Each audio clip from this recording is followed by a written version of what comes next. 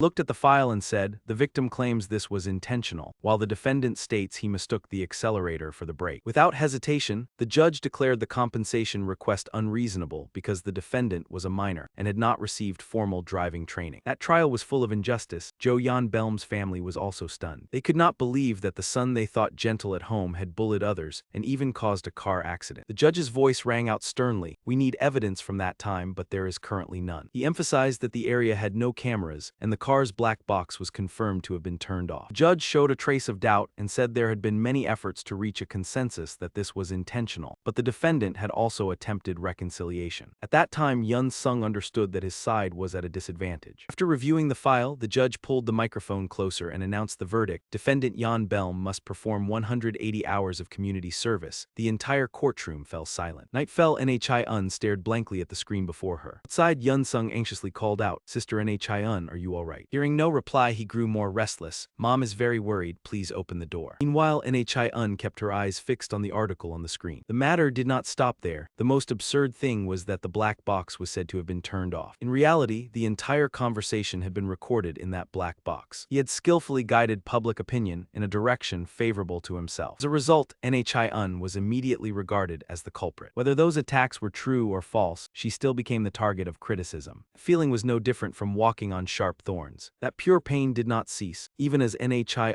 cried out under the heavy prejudice from all sides. Those people did not let her go, they only read one-sided articles and judged her. And even knowing that NHI remained silent, she could not speak out. In another scene, Yun Sung was breathing heavily without pause. He rushed along the street with a face full of anxiety. Yun Sung clenched the phone tightly in his hand, silently pleading, "Sister, please pick up." On the other side, NHI hand slowly slipped away from the phone that was still ringing shrilly. Her face was shrouded in gloom, her eyes vacant and unfocused. NHI sat quietly by the rooftop railing, motionless like a statue. To Yun Sung, he frantically made the call, his urgent voice asking if he had forgotten about the mermaid. It was the story of a sea princess who fell in unrequited love, carrying her own distinct traits. Just then, a dry sound came from the car behind them. The main character was originally a bright and kind girl, but her voice was taken away, and the crowd buzzed with whispers. Yun Sung spun around abruptly, and because of that she could not speak the truth. What pained people the most was that the story ended in tragedy. Yet the one who always acted more mature than others was ultimately just an ordinary high school student. Back to reality, Yun Sung shouted harshly, "What are you thinking, Yan Belm?" Pressed on with rapid questions, "Still do not remember." Seeing that blank stare, Yun Sung lowered his voice, "If you truly forgot, should I give you a hint?" During that, Yan Belm cursed without thinking, not understanding what he was talking about. Suddenly he stumbled, stepping on a nail, his scream echoing through the air, "Mermaid." Watching Yun Sung approach step by step, Yan Belm trembled. Yun Sung ignored him and slowly enunciated each word: swimming pool, black box. Losing all patience, Yan Belm roared wildly, "What nonsense are you babbling, all meaningless words." Suddenly Yun Sung grabbed Yan Belm fiercely. His voice dropped low, each word like a blade cutting into flesh. "If I have given you hints and you still cannot answer then." Yan Belm suddenly felt a sharp pain, "Damn it." Yun Sung gritted his teeth, then faced the consequences. "I have always wanted to see you taste the feeling of rolling on a road full of thorns. That is why I risked everything." Yan Belm screamed, "You are insane." Anger, fear, and confusion twisted together, making him almost lose control. "Bastard, who are you? Why the hell are you doing this to me?" Yan Belm clutched the pain, panting as he shouted, "Damn it, do you know who I am? I am asking who you are." Yun Sung's voice rang out coldly, "I am Yun Sung. You finally remember now." He stressed every word, "Who am I? Say it." Sunjun High School, first year class 2, Lee Yoon's younger brother, Yun Sung. Yan Belm's whole body trembled violently as he stammered, You are." His body was soaked, his back embedded with nails, his neck pierced with sharp pain. In panic he shouted, "Are you crazy? Are you that idiot?" Not stopping, Yan Belm rambled about choking, threats, kidnapping. Those words only made Yun Sung more contemptuous. He even blurted out CCTV, forgetting the consequences. Before he could finish, Yun Sung released his grip, and Yan Belm fell onto the nails below. A scream tore through the rain, while Yun Sung remained indifferent. Yan Belm writhed on the ground, clutching his face and crying out, "My face, my face." As he was cursing, his collar was yanked back. Before he could recover from the stab, another thunderous slap from Yun Sung struck him. Yun Sung looked down coldly. "CCTV, do not worry, that angle cannot record anything." Outside, the rain poured relentlessly, not a single person in sight. Yun Sung's voice rose above the rain. "We came in your car, so we have plenty of time." "Hey Yan Belm, you really are bold." He glanced at the nearby car. "Is that not the car that hit my sister?" Saying that, he pulled something out of his pocket. "I am asking you." Yun Sung held the car key up before him, his gaze sharp and cold. "How dare you still drive this car?" Yun Sung's voice was low and harsh. "In your eyes, my sister and I are just worthless grass." Yan Belm spat out rainwater mixed with saliva and cursed back, "Bastard, how dare you treat me like this? He brought up the house. Did I burn your house? Or did I kill your sister just because you were stupid?" Before he could finish, another slap cut him off. Yun Sung used all his strength and the key flew from his hand. Yun Sung's eyes were bloodshot. "You have not changed at all." Continued raining down slaps. "In my eyes, you are still nothing but trash." Each blow came with a curse. "You are truly selfish." Yun Sung seemed out of control. Yan Belm's face twisted. "He mentioned Lin Young. You even forgot her name. You took her legs and her voice." In the heavy rain, Yun Sung's pained voice rang out. "And in the end, you even took her life." The image of gentle Nhi-Un with her soft smile appeared in his mind, his mermaid. Nhi-Un was the inspiration for the tattoo on Yun Sung's chest. Among the 6 tattoos was the name Lee Nhi-Un. After a series of slaps, Yan Belm's cheeks were bruised and swollen. Yun Sung looked at that distorted face. "I will give you one last chance to apologize. Apologize to me and my sister." Under the pounding rain, Yun Sung's eyes were filled with hatred, forcing him to speak words of remorse. The only response was mad laughter. "Apologize? Are you dreaming? How can I apologize when your sister is already gone?" He even threatened, "Just wait, I will not let you go." Yan Belm shouted loudly for Chang-Su. Right behind Yun Sung, a tall figure appeared. Chang-Su stood silently in the rain, his eyes cold as ice. Seeing him, Yan Belm seemed to grasp a lifeline. Chang-Su stepped forward slowly, rainwater splashing with each step. He stopped in front of Yun Sung. Yan Belm shouted reproachfully, "Where were you? I kept calling. Stop talking and save me first." He even gave orders. Before he finished, a heavy punch from Chang-Su sent him crashing to the ground, dazed. Yun Sung did not intervene, only watched silently. As Chang-Su struck him, tears fell from his eyes. Listened carefully. He recalled the meeting in the rain with Yun Sung and Anna, when he learned he had long been used by Yan Belm. Anna added, "You said your mother is in the hospital, right? She needs urgent surgery." The only one who could arrange surgery for Chang-Su's mother was Yan Belm, but he deliberately delayed it to manipulate him. Yun Sung presented evidence that stunned Chang-Su. "This is the medical record. It is a right femoral hernia. If she had surgery earlier, it would have been different." Yun Sung exposed Yan Belm's false mask. If she had received surgery in time, her condition would not have worsened like this. Those words kept repeating in Chang-Su's mind. Anger flared, yet he also heard Yun Sung say, "Even if you take it to court, your chance of winning is less than 1%. Chang-Su's tears would not stop as he vented his anger on Yan Belm, as if repaying the months of humiliation. Even if the news were exposed, he had enough money to silence everyone. Yun Sung once said, "Your mother and you would suffer eventually." At that time, Chang-Su doubted him and asked why. Seeing him waver, Yun Sung whispered the plan. "You are Jo Young Bel's right hand, right?" Back to the present, Yan Belm's face was battered beyond recognition. Chang-Su's hands were bleeding as well. He struggled to his feet and cursed, "Are you crazy?" Then he ordered him to beat Yun Sung. Chang-Su shouted back, "Shut up. I know you deceived me. You never intended to save my mother." He stepped closer, his eyes full of hatred. "Because of you my mother ended up like this. I will make you taste it all." Knowing there was no way out, Yan Belm softened his voice and begged, "Wait. Even if you beat me, it is useless. Do you have evidence, if it goes by the law?" Chang-Su cut him off with an icy voice. "Law or evidence no longer matters to me." His face darkened in the rain. "If it goes to court, I will still lose. You have money while I have nothing. So I will do what I am best at. I will personally teach you a lesson." Yan Belm's face was swollen and he trembled in the rain. "Stand up, Yan Belm, you understand." Chang-Su's burly frame lunged toward Yan Belm. At this moment, perhaps only a miracle could save that man. He ground his teeth and declared that today he would end him, because in Korea there was something closer than the law. Chang-Su emphasized every word, his face twisted with fury. "I will take your life, because in this country true revenge is delivered by fists." Yan Belm's lies from that day surged back into his memory. He had once said that illness could not be cured. Back then, Chang-Su had asked in shock how it could not be cured. Yan Belm had calmly replied that it was a hernia. The more it was treated, the more dangerous it became, and she was already old. He had kept planting grim prospects in Chang-Su's mind, saying that although it cost a bit more, hospitalization would be better. He hesitated, but Yan Belm knew Chang-Su's weakness all too well, and my money. Once you grasp someone's weakness, money is merely a tool for manipulation. Yan Belm lightly pushed up his glasses and spoke firmly, "Chang-Su, you do do not need to worry about that. He even gripped Chang Su's trembling hand, pretending to be sincere. I have never done this for anyone, but for your mother, I will pray for her. Step by step, he silently made Chang Su dependent. Do not worry about the money, I will help with everything. Once he achieved his goal, Yan Belm then set the condition. In exchange, he only needed him to do a few things. Those words moved Chang Su to tears. Yang Beiyang, thank you. Back in the present, that memory was like a blade slicing straight into Chang Su's heart. His punch crashed into Yan Belm's face as if shattering the shell of false trust. I trusted you completely, thinking you would take care of my mother. Unsung and Anna have just exposed the truth. You made her miss the treatment window. Holding the medical record, he continued, it did not take her life, but it forced her to stay hospitalized for the rest of her life. Joe Hospital in Gangnam, room 801, Kang Sun Ya 58 years old, hernia right. The news struck like thunder from a clear sky. Chang Su clenched his fists because he knew Yan Belm had clung to this matter for his entire life. Cruelest thing that man did was take away his mother's normal life. He deliberately let the treatment time slip and kept you bound because he knew your weakness. Under the rain, Chang Su's tears blended with the falling water. He muttered in humiliation. His face at this moment was no different from the day he discovered he had been deceived. Each punch vented all his pent-up hatred. Bastard, Chang Su roared, you kept my mother hostage to tie me down. A simple treatment would have been enough, yet you deliberately dragged it out. After taking consecutive blows from the man he had once manipulated, Yan Belm panicked and begged him to stop. But Chang Su gave no chance. Today I must finish you, he struck more wildly as he lost control. Suddenly a hand held him back. Wait, Yun Sung appeared and blocked the final strike. Stop here. He added, if you go too far, who will pay your mother's hospital fees? That single sentence made Chang Su pause. He replied, fine. Looking at the man lying sprawled on the ground, Chang Su sighed. Yan Belm, I once trusted only you. Friends know I saw you as a guide. He turned and walked away without looking back. Even if you understand someone well, you can never know what they are thinking. I will never trust anyone from Jojin again. Yan Belm trembled as he watched his last straw drift away. Bring me the hospital fees next week. I will transfer my mother to another hospital. If not, I truly will not spare you, he stammered. What? Under Yun Sung's icy gaze, Yan Belm could not understand how he knew everything. Yun Sung suddenly called his name, Yan Belm. He pulled out his phone and held it in front of him. Are you looking for this? Yun Sung stared straight at him and spoke slowly. In the drawer on the 6th floor that you always keep locked, I have seen this. Yan Belm frowned, his bruised face unable to hide his shock.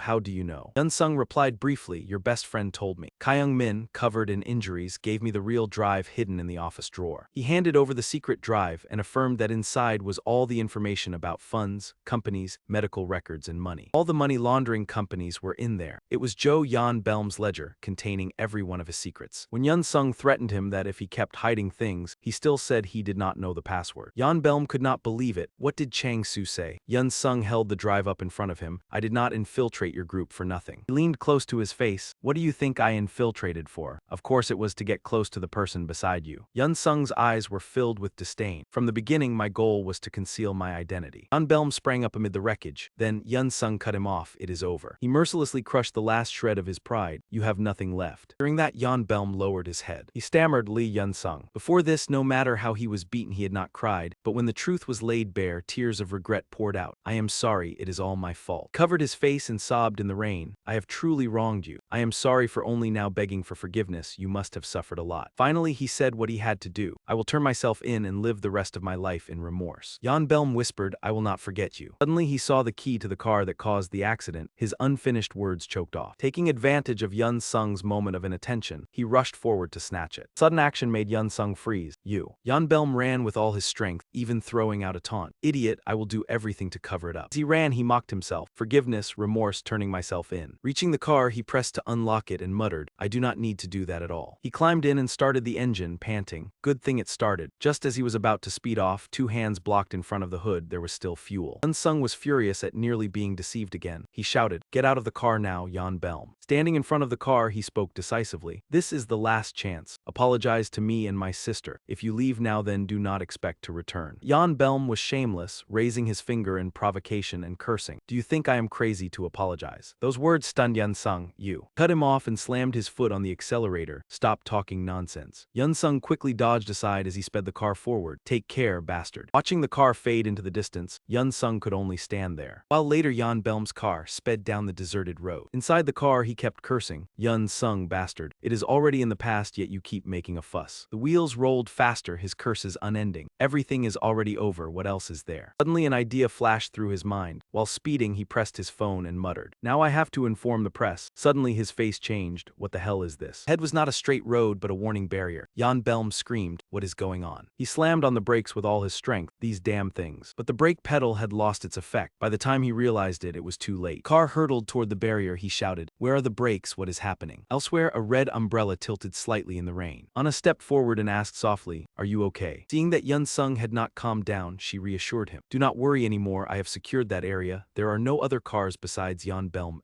Looking at his lonely back, she added, "In the end he still did not apologize." Returning to the car without brakes, there was one lesson to take. When you make someone shed tears, you must also be prepared to pay the price. The out-of-control car crashed into the barrier, flipping several times, its front crushed. Jan Belm inside was thrown back and forth violently. The car smashed through the fence at the bend and fell straight down the cliff. Turning to Anna and Yun Sung, as they were walking, Yun Sung suddenly stopped. Gently closed his eyes and looked up at the sky. "I am sorry." In his mind appeared the small back of NHI-un. He blamed himself that everything had ended too late. The corners of NHI-un's lips seemed to carry a faint smile. "Now you can finally rest." In his mind was his sister's radiant smile. In the pouring rain of Sobo City, a wheelchair lay quietly beneath a tilted umbrella. A few adults walked past with their children. A child looked up curiously and asked his mother what that was. Mother gently shook her head and replied that she did not know either. Around them, life continued with familiar exchanges like "Have you had dinner yet?" or "Yes, manager, I am on my way." With the rain that day, there was only a lone wheelchair, while the city kept spinning in its usual rhythm, voices answering phones echoing without end. Suddenly there were slow footsteps approaching. A man in a dark suit held an umbrella that concealed half of his face. He muttered irritably, "What the hell is going on?" Yun Sung seems to have set everything in motion already. Elsewhere, a husband and wife stared at each other wide-eyed and asked in shock, "What do you mean?" Anna hugged a stack of documents and walked in with a faint smile. "Sir, you did not mishear." He placed a sheet of paper in front of the man. "This is everything your precious son has done." The couple read each line about Jan Belm's actions in stunned disbelief. Anna listed them one by one, from identity fraud, assaulting minors, illegal hidden filming, perverse manipulation to driving without a license, and added that he even used his grandfather's hospital to carry out shady dealings. Hearing that, the wife cried out in shock, "Dear." After the husband helped his wife sit down, Anna continued that if he were handed over to the police, then as his father and grandfather, the sir would hardly avoid serious implication. She smiled and subtly advised him to choose the wiser path, then mentioned that the previous restroom hidden camera incident had only resulted in expulsion. Society is truly frightening now. That man glared and asked if she was threatening him, then used his family background to intimidate her in return. "Perhaps you have not properly looked into my family." Anna calmly pulled out another sheet from the file and handed it over. In her hand was a photograph of him pouring wine for a judge. She added, "I also have this, please take a look." He put the photo away under his anxious gaze and subtly reminded him that before the accident caused by driving without a license, he seemed to have had an intimate meeting with that judge. Not stopping there, Anna continued to present other evidence, her voice tinged with satisfaction. "There is also this sum of bribery money," forcing Jan Belm's father to shout enough. Sweat soaked through his shirt as his voice dropped into pleading. "Please stop, I understand, what do you want?" He asked what she intended to demand when Jan Belm was lying in the hospital after a night of beating and a serious accident, but had still kept his life. Jan Belm suffered multiple severe injuries, one leg broken, the other immobilized, his right arm the same, while his head and neck were braced tightly to the bed. Doctor's words kept echoing in his mind. "Unfortunately, the spine has been seriously damaged." The doctor spoke with the family. He clearly heard that both the nerves on the left side and the middle lower body region were affected. The more they listened, the less his parents could hide their panic. This was a very serious accident. The fact that he survived was already fortunate. When the doctor added that the chance of returning to normal life was very low, Mr. Bell was almost numb. Jan Belm's situation was like proof of karma, barely clinging to life each day, alone on the hospital bed. Looking down at his motionless legs, Mr. Bell thought to himself, "Am I truly crippled now?" Though he could not speak, the irritation was clear on his face. He showed no remorse and only thought about how he could no longer walk. When the doctor left the room, Jan Belm's parents stood silently looking at their son. He murmured softly, "Go outside." Ignoring his parents' tears, he shouted that everyone had to leave the room. He yanked out the IV line and yelled, "I want to be alone, all of you get out." His lips trembled and blood began seeping from the needle site. The atmosphere turned tense. Bodyguards and his parents all stared blankly, waiting to see what he would say next. Suddenly, two burly men stepped forward, smiling inscrutably as they said, "Jan Belm, come with us for a while." He panicked and asked, "Who are you? "What do you want?" But they still dragged him away and only reminded him not to resist or it would hurt more. His parents watched him being taken away without reacting, while Jan Belm screamed for them to let him go. His cries echoed through the hallway, calling his parents in vain, recalling Anna's proposal that left his father stunned, a psychiatric hospital. Anna calmly replied that was it not more tolerable than a reform school or prison. She analyzed that if the matter were blown up, then the hospital, the school, the judge, and even his business would all be affected. This was the option with the least damage. After speaking, she presented the consent form for hospitalization. Anna seemed to hold everything in her hands, cornering him and emphasizing that this was a voluntary agreement. Discharge required approval from an authorized person. He asked in surprise who the authorized person was. Anna simply replied yes. Elsewhere, Yun Sung waited for news from the negotiation. If the authorized person did not agree, then the hospitalization plan would fail. He waited patiently, remembering Anna's request that the man choose between prison and hospital treatment for his son. Finally, he took his phone from his pocket and said softly, "It is done." Message from Anna reported that Jan Belm's parents had signed the form. He thought to himself that he had even dealt with that man's parents. Memories from the first day of being bullied to the relentless counterattack flooded back, starting with Yun Sung's fearful gaze when facing Jan Belm. Jan Belm's eager, arrogant face appeared clearly. And what happened between Jan Belm and Nhi unsurfaced one after another. That man's face at the time was ferocious like a starving beast. Along with the moment, he turned pale when caught red-handed. And the act of speeding that led to plunging down the mountain, everything flashed by like a brief film. Jan Belm recalled each incident that had occurred. He put on a three-quarter helmet, then counted each enemy in his mind and wondered if it was the next bastard's turn. Scene shifted to a fixed camera, recording continuously. Behind it was a green screen studio backdrop filled with modern high-end equipment. A young man holding a microphone greeted the audience of the celebrity broadcast program, expressing his honor at meeting everyone. The camera turned to two people as the MC enthusiastically welcomed the current trend leader and youth icon. That handsome face with a radiant smile belonged to actor Kang Jun-hai. He thanked them for the invitation and smiled at the camera. Kang Jun-hyuk was a rising rookie with an attractive appearance many envied. He answered the interview properly when asked about his feelings toward the script. Though he had once been involved in rumors with women, thanks to acting skills honed since childhood and a large supportive fanbase, he continued to work in the entertainment industry quite smoothly. Suddenly, the MC looked at the paper in his hand and hesitated slightly. Mingu's next question made Jun-hyuk pause. His eyes flickered with surprise when asked what his school days were like. Quickly regained his composure and repeated, "My school days." Instead of answering immediately, Jun-hyuk questioned the reporter back, leaving Mingu startled and apologizing. He continued that the reporter also worked in the industry and had gone to school like him. Mingu nodded in confirmation. However, the MC reminded him to answer the audience. Jun-hyuk responded vaguely that everything was normal, causing murmurs of confusion below the stage. A short-haired girl wondered why he suddenly seemed irritated.